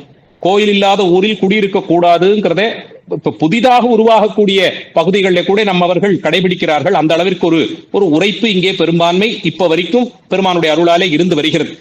புதிதாக ஏதாவது நகர் என்று ஒன்று தோன்றினாலும் இங்கே ஒரு பிள்ளையார் கோவிலாவது கட்டணும், ஒரு முருகனுக்கு ஒரு கோயில் இருக்கணும்னு அதை ஒரு வற்புறுத்தி, இன்னும் அந்த அடுக்குமாடி கட்டிடங்கள்லாம் கட்டுபவர்கள் கூட உள்ளுக்குள்ளேயே ஒரு கோயிலுக்கான இடத்தையும் கொடுத்தே கட்ட வேண்டிய நிர்பந்தத்தில் தான் இப்போது வரையிலுமாக இருந்து வருகிறார்கள். இப்படி இங்கே கோயில்களுக்கு என்ற ஒரு குறைவில்லாதபடிக்கு திரும்பிய திசையெல்லாம் சிவாலயங்கள். அதிலே சோழ நாட்டில் காவேரிக்கு தென்கரை தலங்கள், வடகரை தலங்கள் என்று 2ஆக பிரித்து தில்லையிலிருந்து தொடங்கி காவேரியினுடைய வடகரையிலே இன்றைக்கு காவேரி சோழ நாட்டிற்குள்ளே நுழையக்கூடிய திருச்சிராப்பள்ளி வரையிலுமாய் ஒரு 63 தலங்கள். அங்கே போய் அது அப்படியே கீழே காவேரியை, அகண்ட காவேரியை கடந்து காவேரியின் தென்கரைக்கு வந்தால் அங்கேயே திருச்சிராப்பள்ளிக்கு பக்கத்திலேயே இருக்கக்கூடிய தென்கரை தலங்களிலே தொடங்கி இங்கே இந்த பக்கத்திலே காவேரி பூம்பட்டினம் வரையிலுமாக ஒரு 120 சொச்சம் தலங்கள்னு சற்றேறக்குறைய பெரும்பான்மை தலங்கள் பாடல் பெற்ற தலங்களிலே சோழ நாட்டிலேயே இருத்தி, பாண்டிய நாட்டிலே பாண்டி 14, ஆலவாய் சைவ சமயத்தினுடைய ஒரு முக்கியமான தலம், வரலாற்று சிறப்புடைய மதுரையம்பதியிலிருந்து திருநெல்வேலி, திருக்குறும்பலா என்று சொல்லப்படும் குற்றாலம், திருவி ராமேஸ்வரம் முதலிய பல முக்கிய தலங்களை உள்ளடக்கிய பாண்டிய நாடு. நடுநாடு என்று எடுத்துக்கொண்டு பார்த்தால் அப்பர் சுவாமிகள், சுந்தரமூர்த்தி சுவாமிகள்னு 2 பெரிய ஆச்சாரியர்கள் அவதாரம் பண்ண பகுதி. அந்த பகுதிகளிலே இவர்களை எல்லாம் தடுத்தாட்கொண்ட தலங்கள் திருவதிகை திருத்தலம், திருவெண்ணைநல்லூர் திருத்தலம், இப்படி பல தலங்கள். அதற்கு மேலே தொண்டை நாட்டிற்கு என்று சென்றால் சான்றோர்களுடைய தொண்டை நாட்டிலே கச்சி ஏகம்பம் தொடங்கி திரு அண்ணாமலை தலம், திரு காளத்தி, திரு மயிலை, திருவான்மியூர், இப்படி பல தலங்கள். அதற்கு மேலே வடநாடு என்று எடுத்துக்கொண்டு பார்த்தால் மேலே கேதாரம் வரையிலும் போய் அதையும் கடந்து இமயமலை வரையிலுமாக பதிகத்தலங்களாக கொண்டாடி இருக்கிறார்கள். துளுவ நாட்டிலே திரு கோகர்ணமும், கீழே சேர தேசத்திலே மலையாள பகுதிகளிலே திரு அஞ்சைக்களம் முதலிய தலங்களும், எல்லாவற்றையும் கடந்து கடல் கடந்து ஈழ நாட்டிலே திரு கோணேச்சரம், திருக்கோணமலை, திரு கோணேச்சரமும் 2 ஈழநாட்டு தலங்கள் என்று இப்படி எல்லா திருக்கேதீச்சரமாய் 2 ஈழநாட்டு தலங்கள்னு திரும்பிய திசையெல்லாம் கோயில்களோடு கூடியதாகவே தமிழகம் எப்போதுமே இருந்து வந்திருக்கிறது. இதிலே நமக்கு பஞ்சபூத தலங்கள், சப்த விடங்க தலங்கள், சப்தஸ்தான தலங்கள், 6 ஆதார தலங்கள்னு இப்படி தொகுப்பு கோயில்களுக்கு தமிழகத்திலே குறைவே இல்லை. நடராஜ பெருமானுடைய சிறப்பாக விளங்கக்கூடிய 5 சபைகள், தில்லை மதுரையம்பதி, திருநெல்வேலி நெல்லையப்பர் கோவில், குற்றாலம் சித்திரசபை, திரு ஆலங்காடு, இப்படி ஒரு சபை நடராஜ பெருமான் தாண்டவமாடக்கூடிய சபைகள் என்ற ஒரு 5 தலங்கள், பிருத்வி, அப்பு, தேஜஸ், இந்த பஞ்சபூதங்களுக்கு தலங்கள், இப்படி பல தொகுப்புகளாக வைத்து தலங்களை வரிசைப்படுத்துகிறார்கள். இதே போல தொகுப்பு தலங்கள் வடக்கேயும் அநேக தலங்கள் இருப்பதை பார்க்கிறோம். அங்கே இப்ப சமீபத்திலே கூட இந்த ஆஷாட மாசம், நம்முடைய இந்த ஆடி ஆவணி மாதத்திலே வடக்கே 2-3 ஊர்களிலே அந்த திருத்தலத்தில் இருக்கக்கூடிய இறைவனுக்கு கங்கையிலிருந்து தீர்த்தம் எடுத்து கொண்டு வந்து அபிஷேகம் செய்வது என்பதை ஒரு மரபாக வைத்திருக்கிறார்கள். ஆடி மாதத்தில் தான் அந்த பகுதிகளிலும் கூட புதுவெள்ளம் வரும். அந்த புனித தீர்த்தத்தை சுமந்து வந்து இறைவனுக்கு திருமஞ்சனம் அபிஷேகம் செய்விக்க வேண்டிய ஒரு விரதம். கங்கையிலிருந்து தீர்த்தம் கொண்டு வரது அவ்வளவு கடினமான்னு கேட்டா, கங்கை அந்த ஊரிலிருந்து ஒரு 150 கிலோமீட்டர் தாண்டி இருக்கும். சொல்ல முடியாது. பீகார்ல எங்கேயாவது ஒரு கிராமத்தில் இருக்கக்கூடிய ஒரு கோவிலுக்கு கங்கையிலிருந்து தீர்த்தம் கொண்டு வரணும்னா அவர்கள் ஒரு 100-150 கிலோமீட்டர் போக வேண்டியிருக்கும். போய் கொண்டு வர தீர்த்தம் ஏதோ ஒரு சின்ன சொம்பிலோ கலசத்திலோ கொண்டு வருவதில்லை. காவடி போலே கட்டி சற்றேறக்குறைய ஒரு 200 லிட்டர் தீர்த்தத்தை ஒரு 3 பெரிய பெரிய அடுக்குகளிலே ஒரு பக்கமும் மற்றொரு பக்கத்தில் இன்னும் 3 பெரிய அடுக்குகளிலே அடுக்கி தோளிலே சுமந்து கொண்டு அவர்கள் வந்தெல்லாம் செலுத்துகிறார்கள். இந்த சிரத்தையெல்லாம் அவர்கள் தலைமுறையாக செய்து வரக்கூடிய தொண்டு போலே கருதுகிறார்கள். கோயில்களுக்கு செய்யக்கூடிய இந்த தொண்டை முன்னிட்டுத்தான் வெகுஜன மக்களிடையே சமயமே நிலை பெற்றிருக்கிறது. சமயங்களை தத்துவ நூல்களோடும் அது வழங்கக்கூடிய ஒரு தத்துவ பள்ளிகளோடும் மட்டுமே நாம் நிறுத்தி இருந்தால் பெரும்பான்மை மக்களுக்கு அந்த தத்துவ நிலை ஒரு சாமானியனுக்கு சென்றடைய வேண்டிய நிலையில் சென்றடைவதற்கு வாய்ப்பே இல்லாமல் போயிருக்கும். நான் தான் தாய்மான சுவாமிகள் சொல்லும் போது ஆச்சாரிய தரிசனம் எல்லாம் ஏற்பட வேண்டியது, அதன் பிறகு அவரிடத்தை நாம் உபதேசங்களை எல்லாம் பெற்று அதன்படி வாழ்ந்து ஆன்மா பக்குவம் அடைந்து சிவகதி அடையலாம். ஆனால் ஒரு ஆச்சாரியன் என்பவனுடைய நிலையை நான் எப்படி அறிந்து கொள்வது, அவரை சென்று காண்பது எப்படி, அந்த ஆச்சாரிய தரிசனம் எப்படி எல்லாம் ஏற்படும்? இந்த கேள்விகள் எல்லாம் வந்தால் நாம் நினைத்த உடனே போய் ஒரு ஆச்சாரியர் நீங்க எனக்கு ஆச்சாரியராக இருக்கிறீர்களான்னு கேட்க முடியாது. அப்போ ஒரு பக்குவ நிலை ஏற்பட வேண்டும். அந்த ஆச்சாரியருடைய பார்வையிலே நாம் பட வேண்டும் என்றால் அதற்கு திருக்கோயில்கள் தான் நுழைவாயிலாக இருக்கும்னு ரொம்ப பிரபலமாக ஒரு கண்ணியின் மூலமாக தெரிவிக்கிறார். மூர்த்தி தலம் தீர்த்தம் என்று முறையாய் தொடங்கினார்க்கு ஒரு வார்த்தை சொல்ல சர்க்குருவும் வாய்க்கும் பராபரமே என்கிறார் தாய்மானவ சுவாமிகள். திருத்தல யாத்திரை, மூர்த்தி தீர்த்தம் தலம்னு சொல்லக்கூடிய அந்த 3ம் அமையப்பெற்ற தொன்மையான தலங்கள், ஆச்சாரியர்கள் வழிபட்ட தலங்கள், பாடல் பெற்ற தலங்கள், இவற்றிற்கெல்லாம் யாத்திரை செய்ய ஒருவர் தொடங்கினாரே என்றால் அவர்களுக்கு இந்த பக்குவத்தன்மை கூடி அதன் மூலமாக வாய்க்க வேண்டிய காலத்தில் ஒரு ஆச்சாரிய தரிசனம் ஏற்படும் என்பதை அவர் முன்மொழிந்திருக்கிறார். அதனால் நிச்சயமாக திருக்கோயில்களுக்கு யாத்திரை செய்வதன் மூலமாக நாம் அடையக்கூடிய சிறப்புகள் என்பதை கருத்தில் கொண்டுதான் பெரும் ஆலயங்களை அரசர்கள் எல்லாம் கட்டுவித்தார்கள். ரொம்ப சாதாரணமாக சின்ன அளவிலே கட்டப்பட்டதிலிருந்து தொடங்கி இந்த கட்டிடக்கலை மரபு என்பது மிக பிரம்மாண்டமாக விண்ணை முட்டும் கோபுரங்களோடும் விமானங்களோடும் கட்டும் அளவிற்கு சென்றிருக்கிறது என்றால் பேரரசர்கள் இந்த திருக்கோயில்களின் மூலமாக மக்களும் இந்த மக்கள் எல்லாம் சேர்ந்து உருவாக்கக்கூடிய சமுதாயமும் அடையக்கூடிய நன்மைகளை உணர்ந்து தான் திருக்கோயில்களை முன்னிலைப்படுத்தி கோயில்கள் அதை சார்ந்த குடிகள், கோயில் அதை சார்ந்து வளரக்கூடிய ஒரு சமுதாயம், கோயில் அதை சார்ந்தே கலை பண்பாடு, கோயிலை சார்ந்த பொருளாதாரம் என்று எல்லாவற்றையும் திருக்கோயில்களை முன்னிட்டு செய்ய தொடங்கினார்கள். இது ஒரு தனித்துவமான மரபு.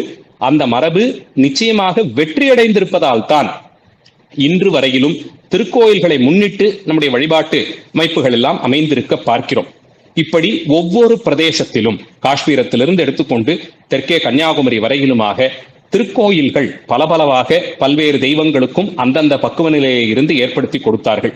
இன்னும் ஒரு ஊரை நிர்மாணம் செய்யும் போது அந்த ஊரிலே பிரதானமாக சிவாலயத்தை நிறுவியும் திருமால், அம்பிகை முதலிய தெய்வங்களுக்கு இதர தெய்வங்களுக்கெல்லாம் ஆலயங்கள் எடுப்பித்தும் காவல் தெய்வங்களாக சாஸ்தா மற்றைய காவல் தெய்வங்களுக்கெல்லாம் பிடாரி முதலிய தெய்வங்களுக்கெல்லாம் கோயில் எடுப்பித்தும் சப்த மாத்ருகர்கள் சப்த கன்னிகைகளுக்கு நீர்நிலைகளின் கரையிலே ஒரு சன்னதி எடுப்பிப்பது என்றெல்லாம் ஒரு ஊரின் நிர்மாணமே கோயில்களை வைத்து திசைகளை வைத்து அதன் பிறகுத்தான் அதற்குள்ளே ஊரினுடைய கட்டுமானம் என்ற அமைப்பிலே கொண்டு வந்தார்கள். மக்கள் நித்தியம் தினமும் அந்தந்த பகுதிகளில் இருக்கக்கூடிய கோயில்களுக்கு செல்வதும் அவரவர்களால் ஆன தொண்டை செய்வதையுமே முன்னிறுத்தித்தான் இங்கே அடியார் பெருமக்கள் அவர்களுடைய வாழ்க்கை போக்கை அமைத்து கொடுத்திருக்கிறார்கள். நமக்கு எப்படி இங்கே ஞானசம்பந்தர் தொடக்கமாக இருக்கக்கூடிய மூவர் முதலிகளும் பல திருத்தலங்களுக்கும் சென்று ஆங்காங்கே இருக்கக்கூடிய சிவலிங்க திருமேனியை தரிசித்து வழிபட்டு பாடல்கள்லாம் பாடி கொடுத்திருக்கிறார்களோ அதே போல மற்றைய மொழிகளிலும் திருத்தல நகரங்களுக்கு சென்று கோயில் யாத்திரையின் மூலமாக அந்த தலத்தின் சிறப்புகளை எல்லாம் எடுத்து சொல்லி அதன் வழியிலே நின்று நாம் அடையக்கூடிய உய்வை எடுத்து சொன்ன ஆச்சாரியர்கள் அநேகம் பேர்கள் உண்டு. ஆனால் கோயிலை முன்னிட்டுத்தான் இங்கே பக்தி இலக்கியங்களும் கூட பிரபலம் அடைந்திருக்கின்றன.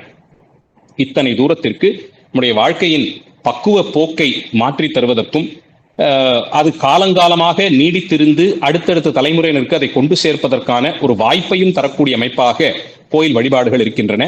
அதிலும் குறிப்பாக சிவாகமங்கள் முன்மொழிந்த சிவ வழிபாடு பாரத தேசத்தில் அது இல்லாத காலமே இல்லை என்று சொல்லலாம், அது இல்லாத தேசமும் இல்லை என்றே சொல்லலாம். அத்தனை தூரத்திற்கு திருக்கோயில்களை சார்ந்தே இந்த பாரத புண்ணிய பூமி மிகச்சிறப்பான முறையிலே இருந்து வந்திருக்கிறது. ஒரு ஒரு ஒரு வரலாற்று போக்கிலே போய் இத்தனை ஆயிரம் ஆண்டு அத்தனை ஆயிரம் ஆண்டுன்னு ஒரு துல்லியமாக ஏதோ கணக்கெல்லாம் சொல்லலாம். ஆனால் அது போகக்கூடிய அந்த ஆயிரங்களை பார்த்தால் ரொம்ப பழசுங்கிறத ஒரு சாமானிய நிலையிலே ஏற்றுக்கொள்ளலாம். அத்தனை பழமையான இந்த பண்பாடு எவ்வளவோ உலக மாற்றங்கள், எத்தனையோ படையெடுப்புகள், சுதந்திரத்திற்காக ஏற்பட்ட போராட்டங்கள், இங்கே நடந்த அட்டூழியங்கள் எல்லாவற்றையும் கடந்து இன்றும் கூட மீட்டுருவாக்கம் செய்யக்கூடிய அளவிலே பீடுநடை போடுவதற்கு காரணம் கோயில்கள் சார்ந்து வளர்ந்த இந்த சமுதாயம் மட்டும்தான். அதனால்தான் மேலை நாடுகள்ல மற்றைய சமயங்களை சேர்ந்த வழிபாட்டு இடங்கள் எல்லாம் அதுக்கெல்லாம் யாரும் போகாமல் ஆட்கள் குறைய ஆரம்பித்திருக்கக்கூடிய நிலையிலே இந்த வழிபாட்டு இடங்களுக்கு வாங்க வாங்கன்னு இப்ப அவங்க எல்லாம் கூப்பிட ஆரம்பிச்சிருக்காங்க. அது குறைந்து விட்டால் மக்கள் அந்த சமயத்திலிருந்து நீங்கி விடுவார்கள். திருக்கோயில்களை போலே மக்களை சமயத்தோடு பிணைக்கக்கூடிய வேறொரு இடம், பெரும்பான்மை மக்களை பிணைக்கக்கூடிய ஒரு இடமே இருக்க முடியாது. அதே நிலையிலே அந்த திருக்கோயில் வழிபாட்டின் மூலமாக பக்குவம் அடைந்த ஒரு உயிர் அடுத்தடுத்த நிலைகளுக்கு போகும்போது அந்த திருக்கோயிலை தனக்குள்ளேயே அவர்கள் காணத் தொடங்குவார்கள். ஆனால் அது முடியும் வரையிலும் கோயில் வழிபாடு நிச்சயமாக அவசியப்படுகிறது. ஒரு வாயிலார் நாயனாரை போலே பூசலாரை போலே வளர்ந்து விட்ட பிறகு அந்த பக்குவ நிலை கூடிவிட்டால் தங்களுக்குள்ளேயே அந்த கோயிலே இருப்பதை தரிசித்து விடுவார்கள். ஆனால் அது வரும் வரையிலும் ஏதான ஒரு கோயிலை நமக்கான இடமாக எடுத்துக்கொண்டு தினந்தோறும் அந்த திருக்கோயிலுக்கு சென்று வழிபடுவதை இங்கே மரபாக வைத்துத்தான் இந்த சமயம் வளர்ந்தது. அதனால் தான் பாரத தேசம் எங்கிலும் எந்த மாநிலத்தை நீங்கள் எடுத்துக்கொண்டு சொன்னாலும் தலையாயதாக அந்த ஊருக்குன்னு ஒரு சிறப்புன்னா இந்த கோயில் இந்த ஊர்ல இருக்குன்னு தான் சொல்லியிருப்பாங்க. ஏதோ பழைய வரலாற்றை மட்டும் இல்லை, சமீப காலங்களிலே விக்கிபீடியா முதலிய இடத்துக்கெல்லாம் கூட நீங்க போய் அங்கே இணையத்திலே கூட ஏதோ ஒரு குறிப்பிட்ட ஊரை சொல்லி அந்த ஊரை பற்றிய தகவல் வேணும்னு சொன்னீங்கன்னா, ரொம்ப பிரபலமான ஊர்களாக கூட இருக்க வேண்டாம், சின்ன ஒரு கிராமத்தின் பெயரை கூட சொல்லி அந்த ஊரை பற்றிய தகவல்னு கேட்டீங்கன்னா, ஏதோ அந்த ஊரில் இத்தனை ஆண்கள் இத்தனை பெண்கள் இவ்வளவு பேர் படித்தவர்கள்லாம் சொல்லிட்டு உடனே அடுத்து என்ன சொல்லும்னா, இந்த ஊர்ல இந்த தெய்வத்திற்கு ஒரு கோவில் இருக்குன்னு சொல்லும். அந்த அமைப்புத்தான் இன்று வரையிலும் பாரத தேசத்தை ஒரு பண்பாட்டு சிக்கல்களுக்கு எல்லாம் நடுவே அதிலிருந்து விலக்கி கொண்டு வந்து பீடுநடை போடும்படியாக வைத்திருக்கிறது. அந்த அளவில் சிவாலயங்களை முதன்மைப்படுத்தித்தான் இங்கே நகரங்கள், கிராமங்கள், பெருநகரங்கள் எல்லாமே வளர்ந்து வந்திருக்கின்றன. தலைநகரங்களாக எடுத்துக்கொண்டு பார்த்தாலும் ஒவ்வொரு ஆட்சிக்குமே ஒவ்வொரு அரசருடைய பாரம்பரியத்திலும் ஏதோ சில நகரங்களை தலைநகரங்களாக கொண்டிருப்பார்கள். அந்த விதத்தில் நகரங்களாக நீங்கள் எடுத்துக்கொண்டு பார்த்தாலும் பிரதானமாக அங்கே சிவாலயம் இருப்பதை இன்றைக்கும் பார்க்கலாம். சோழ பேரரசு இன்றைக்கு நம்முடைய பாரத பிரதமர் தெரிவித்தது போலே திருவாரூரிலே சிதம்பரம் அவர்களுக்கு எப்போதும் முடிசூடும் நகரமாக இருந்திருக்கிறது. தலைநகரமாக அவர்களுக்கு கரூர், பழையாறை, திருவாரூர், தஞ்சை, கங்கை கொண்ட சோழபுரம் இவைகள் எல்லாம் அவ்வக்காலங்களிலே தலைநகரங்களாக இருந்திருக்கின்றன. இது எல்லாமே சிவாலயங்களை முதன்மைப்படுத்திய நகரங்கள் என்பதை நாம் அறிந்து கொள்ளலாம். அந்தபடிக்கு சிவபெருமானை பரம மங்களகாரகனாக அறிந்த அரசர்கள் சிவபெருமானுக்கென்று ஆலயம் எடுப்பித்து அந்த ஊரிலேயே தலைநகரமாக வரித்து அங்கேயே இருந்து ஆட்சி செய்தார். அந்த சிறப்புகளை எல்லாம் அடைந்திருக்கிறார்கள். பாண்டியர்கள் தலைநகரமாக இருக்கக்கூடிய மதுரை என்ன, சேர நாட்டிற்கு தலைநகரமாக இருக்கக்கூடிய திரு அஞ்சைக்களத்து மகாதேவர் தான் அங்கேயும் பிரதான தெய்வமாக கோயில் கொண்டிருக்கிறார். பல்லவர்களுடைய தலைநகரமாக இருக்கக்கூடிய கலை பொக்கிஷமான காஞ்சி மாநகரம் கச்சி ஏகம்பரை முன்னிட்டு தான் அந்த தலைமை பெயர் பெறுகிறது. அந்த அளவில் பார்த்த தலைநகரங்கள் எல்லாமே சிவாலயங்களை முன்னிட்டே ஏற்பட்ட நகரங்களாக இருக்க பார்க்கிறோம். அந்த விதத்தில் சிவாலயங்கள் பாரத தேசம் எங்கிலும் இருக்கக்கூடிய சிறப்பையும் அவை காலம் கடந்து இருக்கக்கூடிய சிறப்பையும் அதற்கு தகுதியாக ஓரிரு உதாரணங்களையும் இந்த நிகழ்ச்சியிலே பார்த்தோம். இப்படி ஆலயங்களுக்கு என்று எடுத்துக்கொண்டு பார்க்கணும்னா ஒவ்வொரு ஆலயத்தையுமே தனியே பார்க்கணும். ஆனால் ஒரு ஆரம்பத்திற்காக வேண்டி என்ற அளவில் இதிலிருந்து தெரிந்து கொள்ள வேண்டியது ஆலய வழிபாட்டு மரபுதான் இங்கே சமயத்திற்கு அடிநாதமாக இருக்கிறது பெரும்பான்மை மக்களுக்கு. அதனால் அரசர்கள் ஆலயங்களை கட்டி எழுப்புவதிலும் அந்த ஆலயங்களில் நித்திய வழிபாடு அவ்வப்போது நடைபெற வேண்டிய விசேஷ பூஜைகளை எல்லாம் மிகவும் பாதுகாப்போடு ரொம்ப பார்த்து அக்கறையோடு அதை செய்து வைத்திருக்கிறார்கள் என்பதும் தெளிவாகிறது. அதையும் கடந்து எல்லா கிராமங்களிலும் எல்லா நகரங்களிலும் ஆலயங்களை எடுப்பித்து அந்த கிராமத்தினுடைய மொத்த ஜனத்தொகையும் ஏதோ ஒரு விதத்திலே அவரவர்கள் செய்யக்கூடிய பணி எதுவாக இருந்தாலும் அது அந்த ஆலயத்தோடு தொடர்புடையதாக வைத்துத்தான் இங்கே இத்தனை ஆலயங்கள் உருவாகி இருக்கின்றன. காஷ்மீரத்திலிருந்து கன்னியாகுமரி வரையிலும் ஓரிரு உதாரணங்களை ஒவ்வொரு பகுதிக்குமாக பார்த்து வந்திருக்கிறோம். தமிழகத்திற்குன்னா அது தனியாவே ஒரு நிகழ்ச்சியாகவே பார்க்கணும்.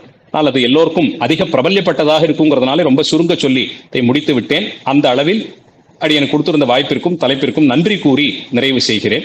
மூர்த்தி எல்லாம் வாழி, எங்கள் மோனகுரு வாழி, அருள் வார்த்தை என்றும் வாழி, அன்பர் வாழி பராபரமே. எல்லாம் ஸ்ரீ தியாகராஜ கிருபை. ஸ்ரீ தியாகராஜ மகாராஜோ விஜயத்தே. ஆரூரா தியாகேசா.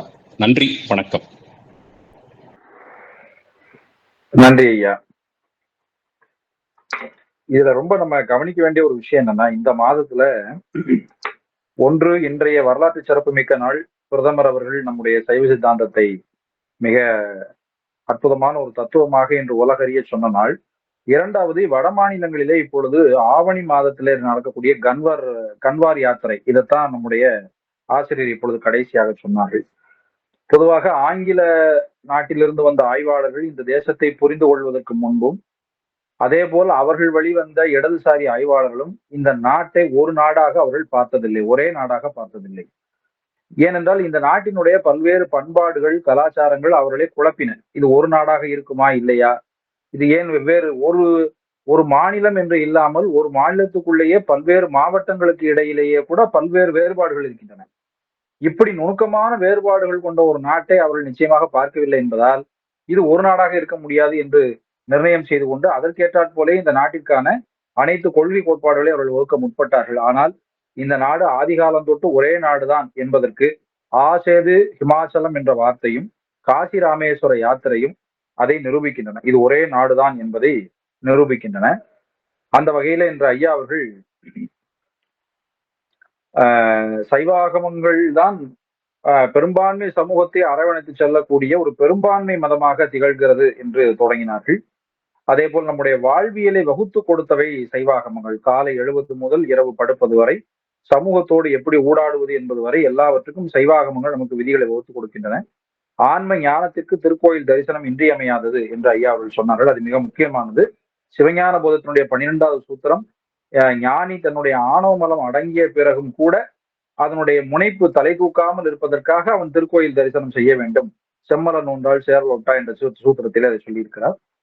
அதே போல வேத மரபை நாம் விசாரித்து பார்க்கும் பொழுது அதில் இருக்கக்கூடிய அந்த கிரியைகள், அதாவது வேத வேள்விகள், அது தொடர்பான கிரியைகளை பார்க்கும் பொழுது அது அனைத்து தரப்பினரும் செய்யக்கூடிய அளவிற்கு ஒரு பொதுப்படையான ஒரு கிரியையாக இல்லாமல் அது ஒரு குழுவினர் மட்டும்தான் செய்யக்கூடிய அளவிற்கு ஒரு சிறப்பான ஒரு கிரியையாக இருப்பதால் ஆகமங்களே அனைத்து தரப்பிற்குமான மதமாக இருப்பதற்குத்தான் 100% வாய்ப்பு இருக்கிறது என்பதை ஐயா அவர்கள் வேதத்தை வைத்து நமக்கு காட்டினார்கள்.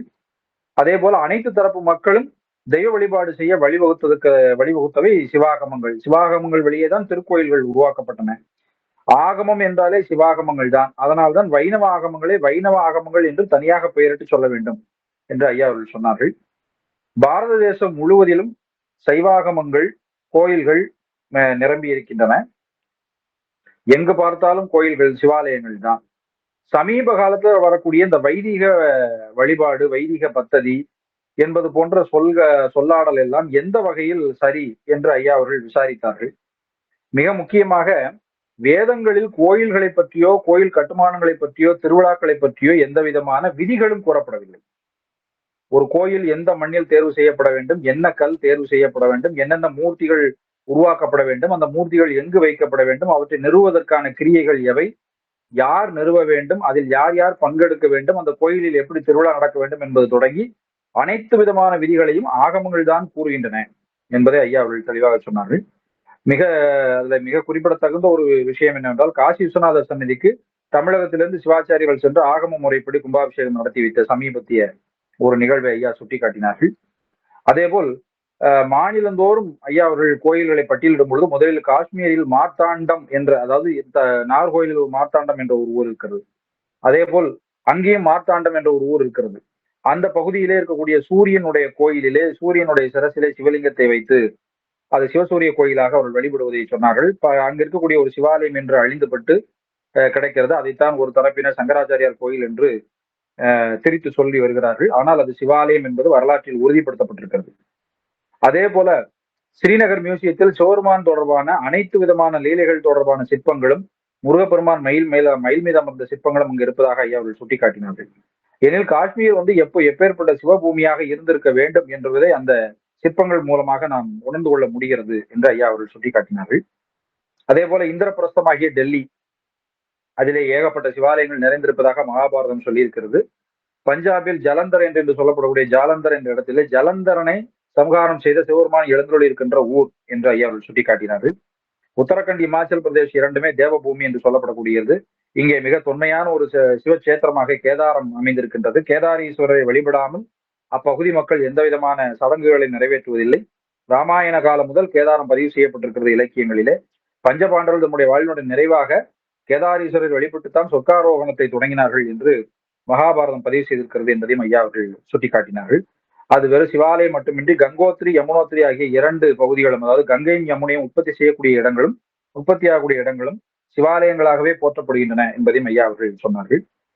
அதன் பிறகு காசி ராமேஸ்வரம், உத்தரப்பிரதேசத்தில் இருக்கக்கூடிய காசி தலத்திற்கும் தென்னகத்தில் இருக்கக்கூடிய ராமேஸ்வரம் தலத்திற்குமான இணைப்பை ஐயா அவர்கள் மிக தெளிவாக சொன்னார்கள். சங்க இலக்கியத்திலே காசி குறிப்பிடப்பட்டிருக்கிறது. ராமன் ராமேஸ்வரத்திலே தன்னுடைய பிரம்மகத்தி தோஷத்தை நீக்கி சிவலிங்க வழிபாடு செய்த பிறகு அங்கிருந்து புறப்பட்டு தான் பட்டாபிஷேகத்துக்கு சென்றான். அதன் பிறகு இந்தியா முழுவதும், பாரதம் முழுவதும் காசி ராமேஸ்வர யாத்திரை இன்று வரை மிகச் சிறப்பாக நடந்து கொண்டிருக்கின்றது. அதன் அடிப்படையிலே தான் மத்திய அரசும் காசி தமிழ் சங்கமம் என்ற நிகழ்ச்சி நடத்தி வருகிறது என்பதை நாம் அறிவோம். அதன் பிறகு காசி என்ற நகர் முழுவதுமே மயானம். அந்த மயான தலத்திலே எம்பெருமான் எப்படி எழுந்தருளி இருக்கிறான் என்பதை ஐயா அவர்கள் சொன்னார்கள். பீகாரிலே ஜோதிர்லிங்க தலமாக வைத்தியநாதர் எழுந்தருளி இருக்கிறார்.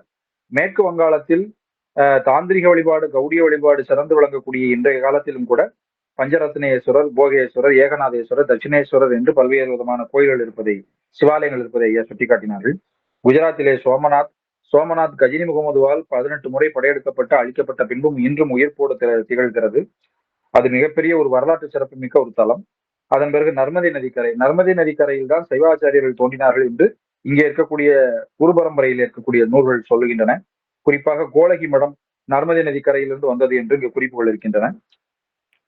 அந்த கோலகி மடத்தினுடைய ஒரு பிரிவிலே வந்தவர் தான் நமக்கு சைவ ஞான சாஸ்திரமாகிய ஞானாமிர்தம் என்ற நூலை இயற்றிய வாகீச பண்டிதர்.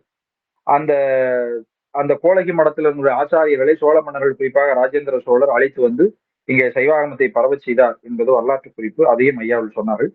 மகாராஷ்டிராவிலே வர்க்காரி சமுதாயத்தில் இருக்கக்கூடிய, வர்க்காரி சம்பிரதாயத்தில் இருக்கக்கூடிய பண்டரிநாதன் கோயில் என்பது மிக பிரசித்தமானது. அதிலே பண்டரிநாதருடைய சிரசிலே சிவலிங்கம் இருப்பதாக ஒரு கோட்பாடு உண்டு. அதையும் ஐயா அவர்கள் சுட்டிக்காட்டினார்கள்.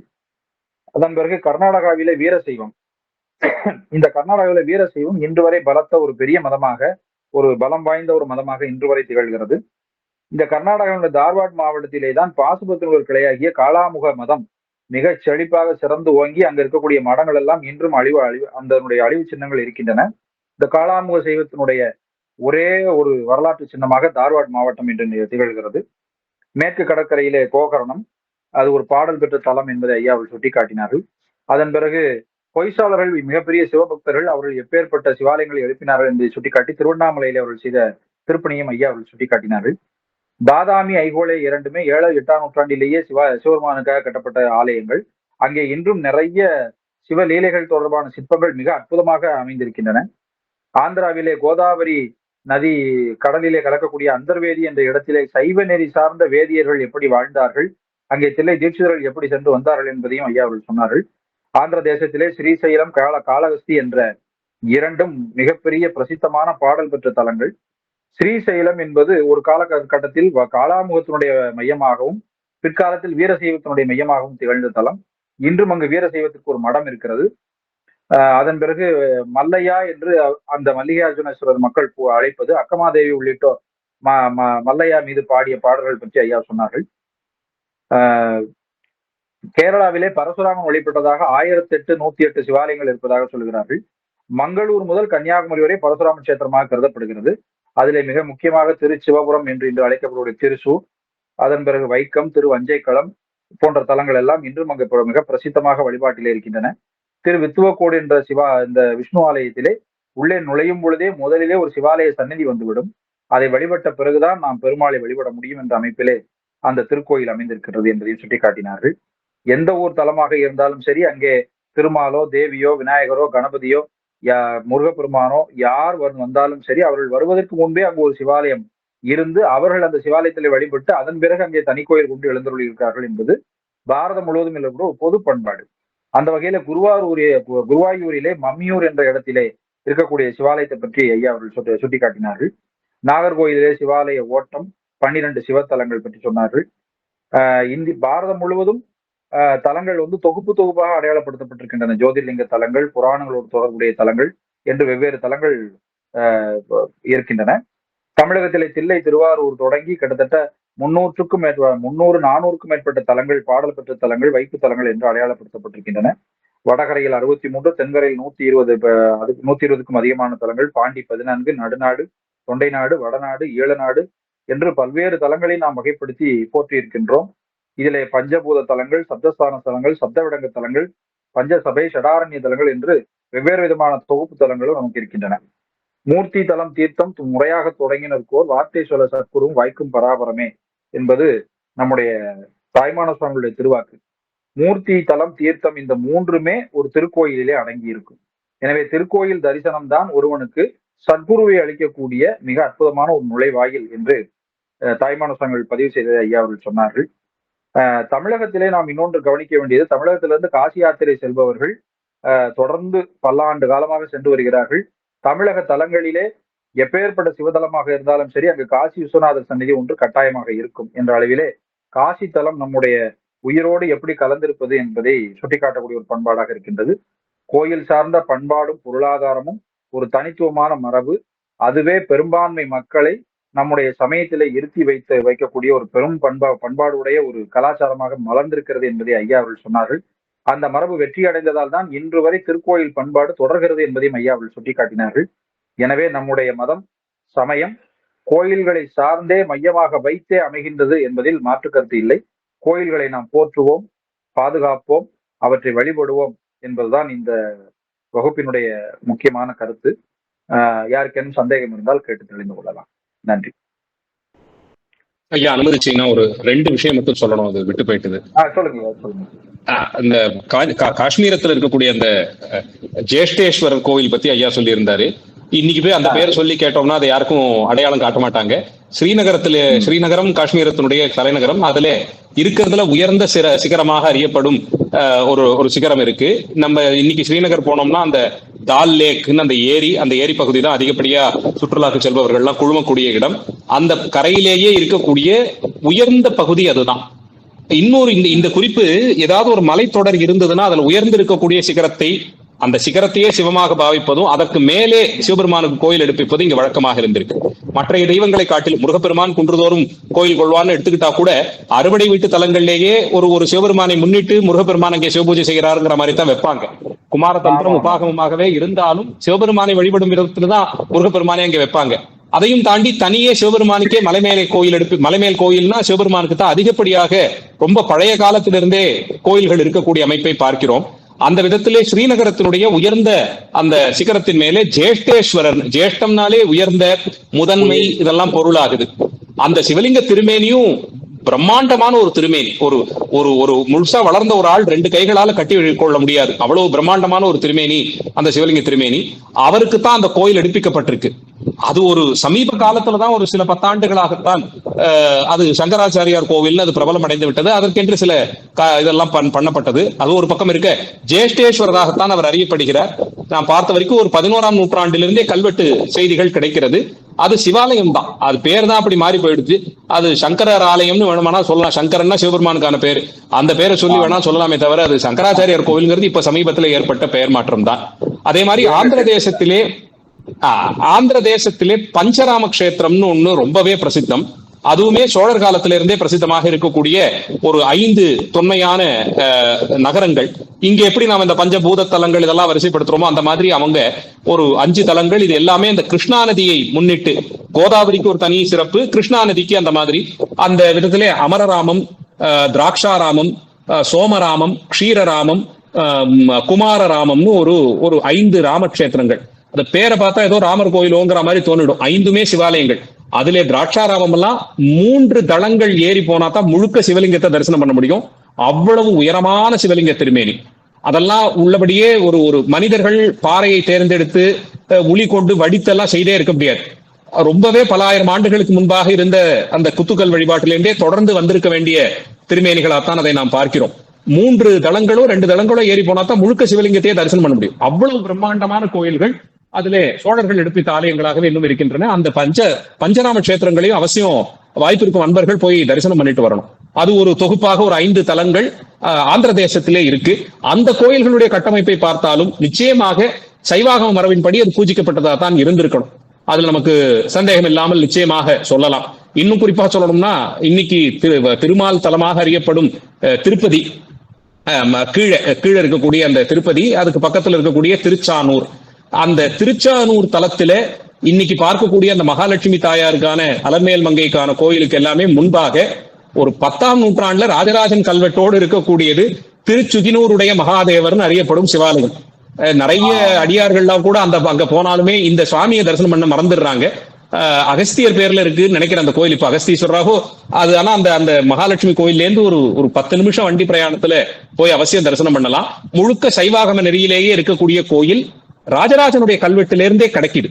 இப்போ திருச்சுகினூருக்கான வைணவ தொடர்புக்கே முன்பாகவே இருந்த சிவாலயமாக அந்த ஆலயத்தை பார்க்கணும். அதுல ஐயா சொன்ன மாதிரி பெரும்பான்மை மற்றைய தெய்வங்களுடைய கோயில் நகரங்கள் போல இருந்தாலும் அங்க அந்த தெய்வத்திற்கு கோயில் கொண்டாட்டம் எல்லாம் வர்றதுக்கு முன்னாடி சிவாலயம் இங்க இருந்ததற்கு ஸ்தலபுராணங்களின் அடியிலே நாம நிறைய உதாரணம் பார்க்கலாம். இந்த திருச்சுகினூர் கோயிலுமே நாம் அந்த கணக்கிலே சேர்த்துக் கொள்ள வேண்டியது. நன்றி ஐயா. நன்றி.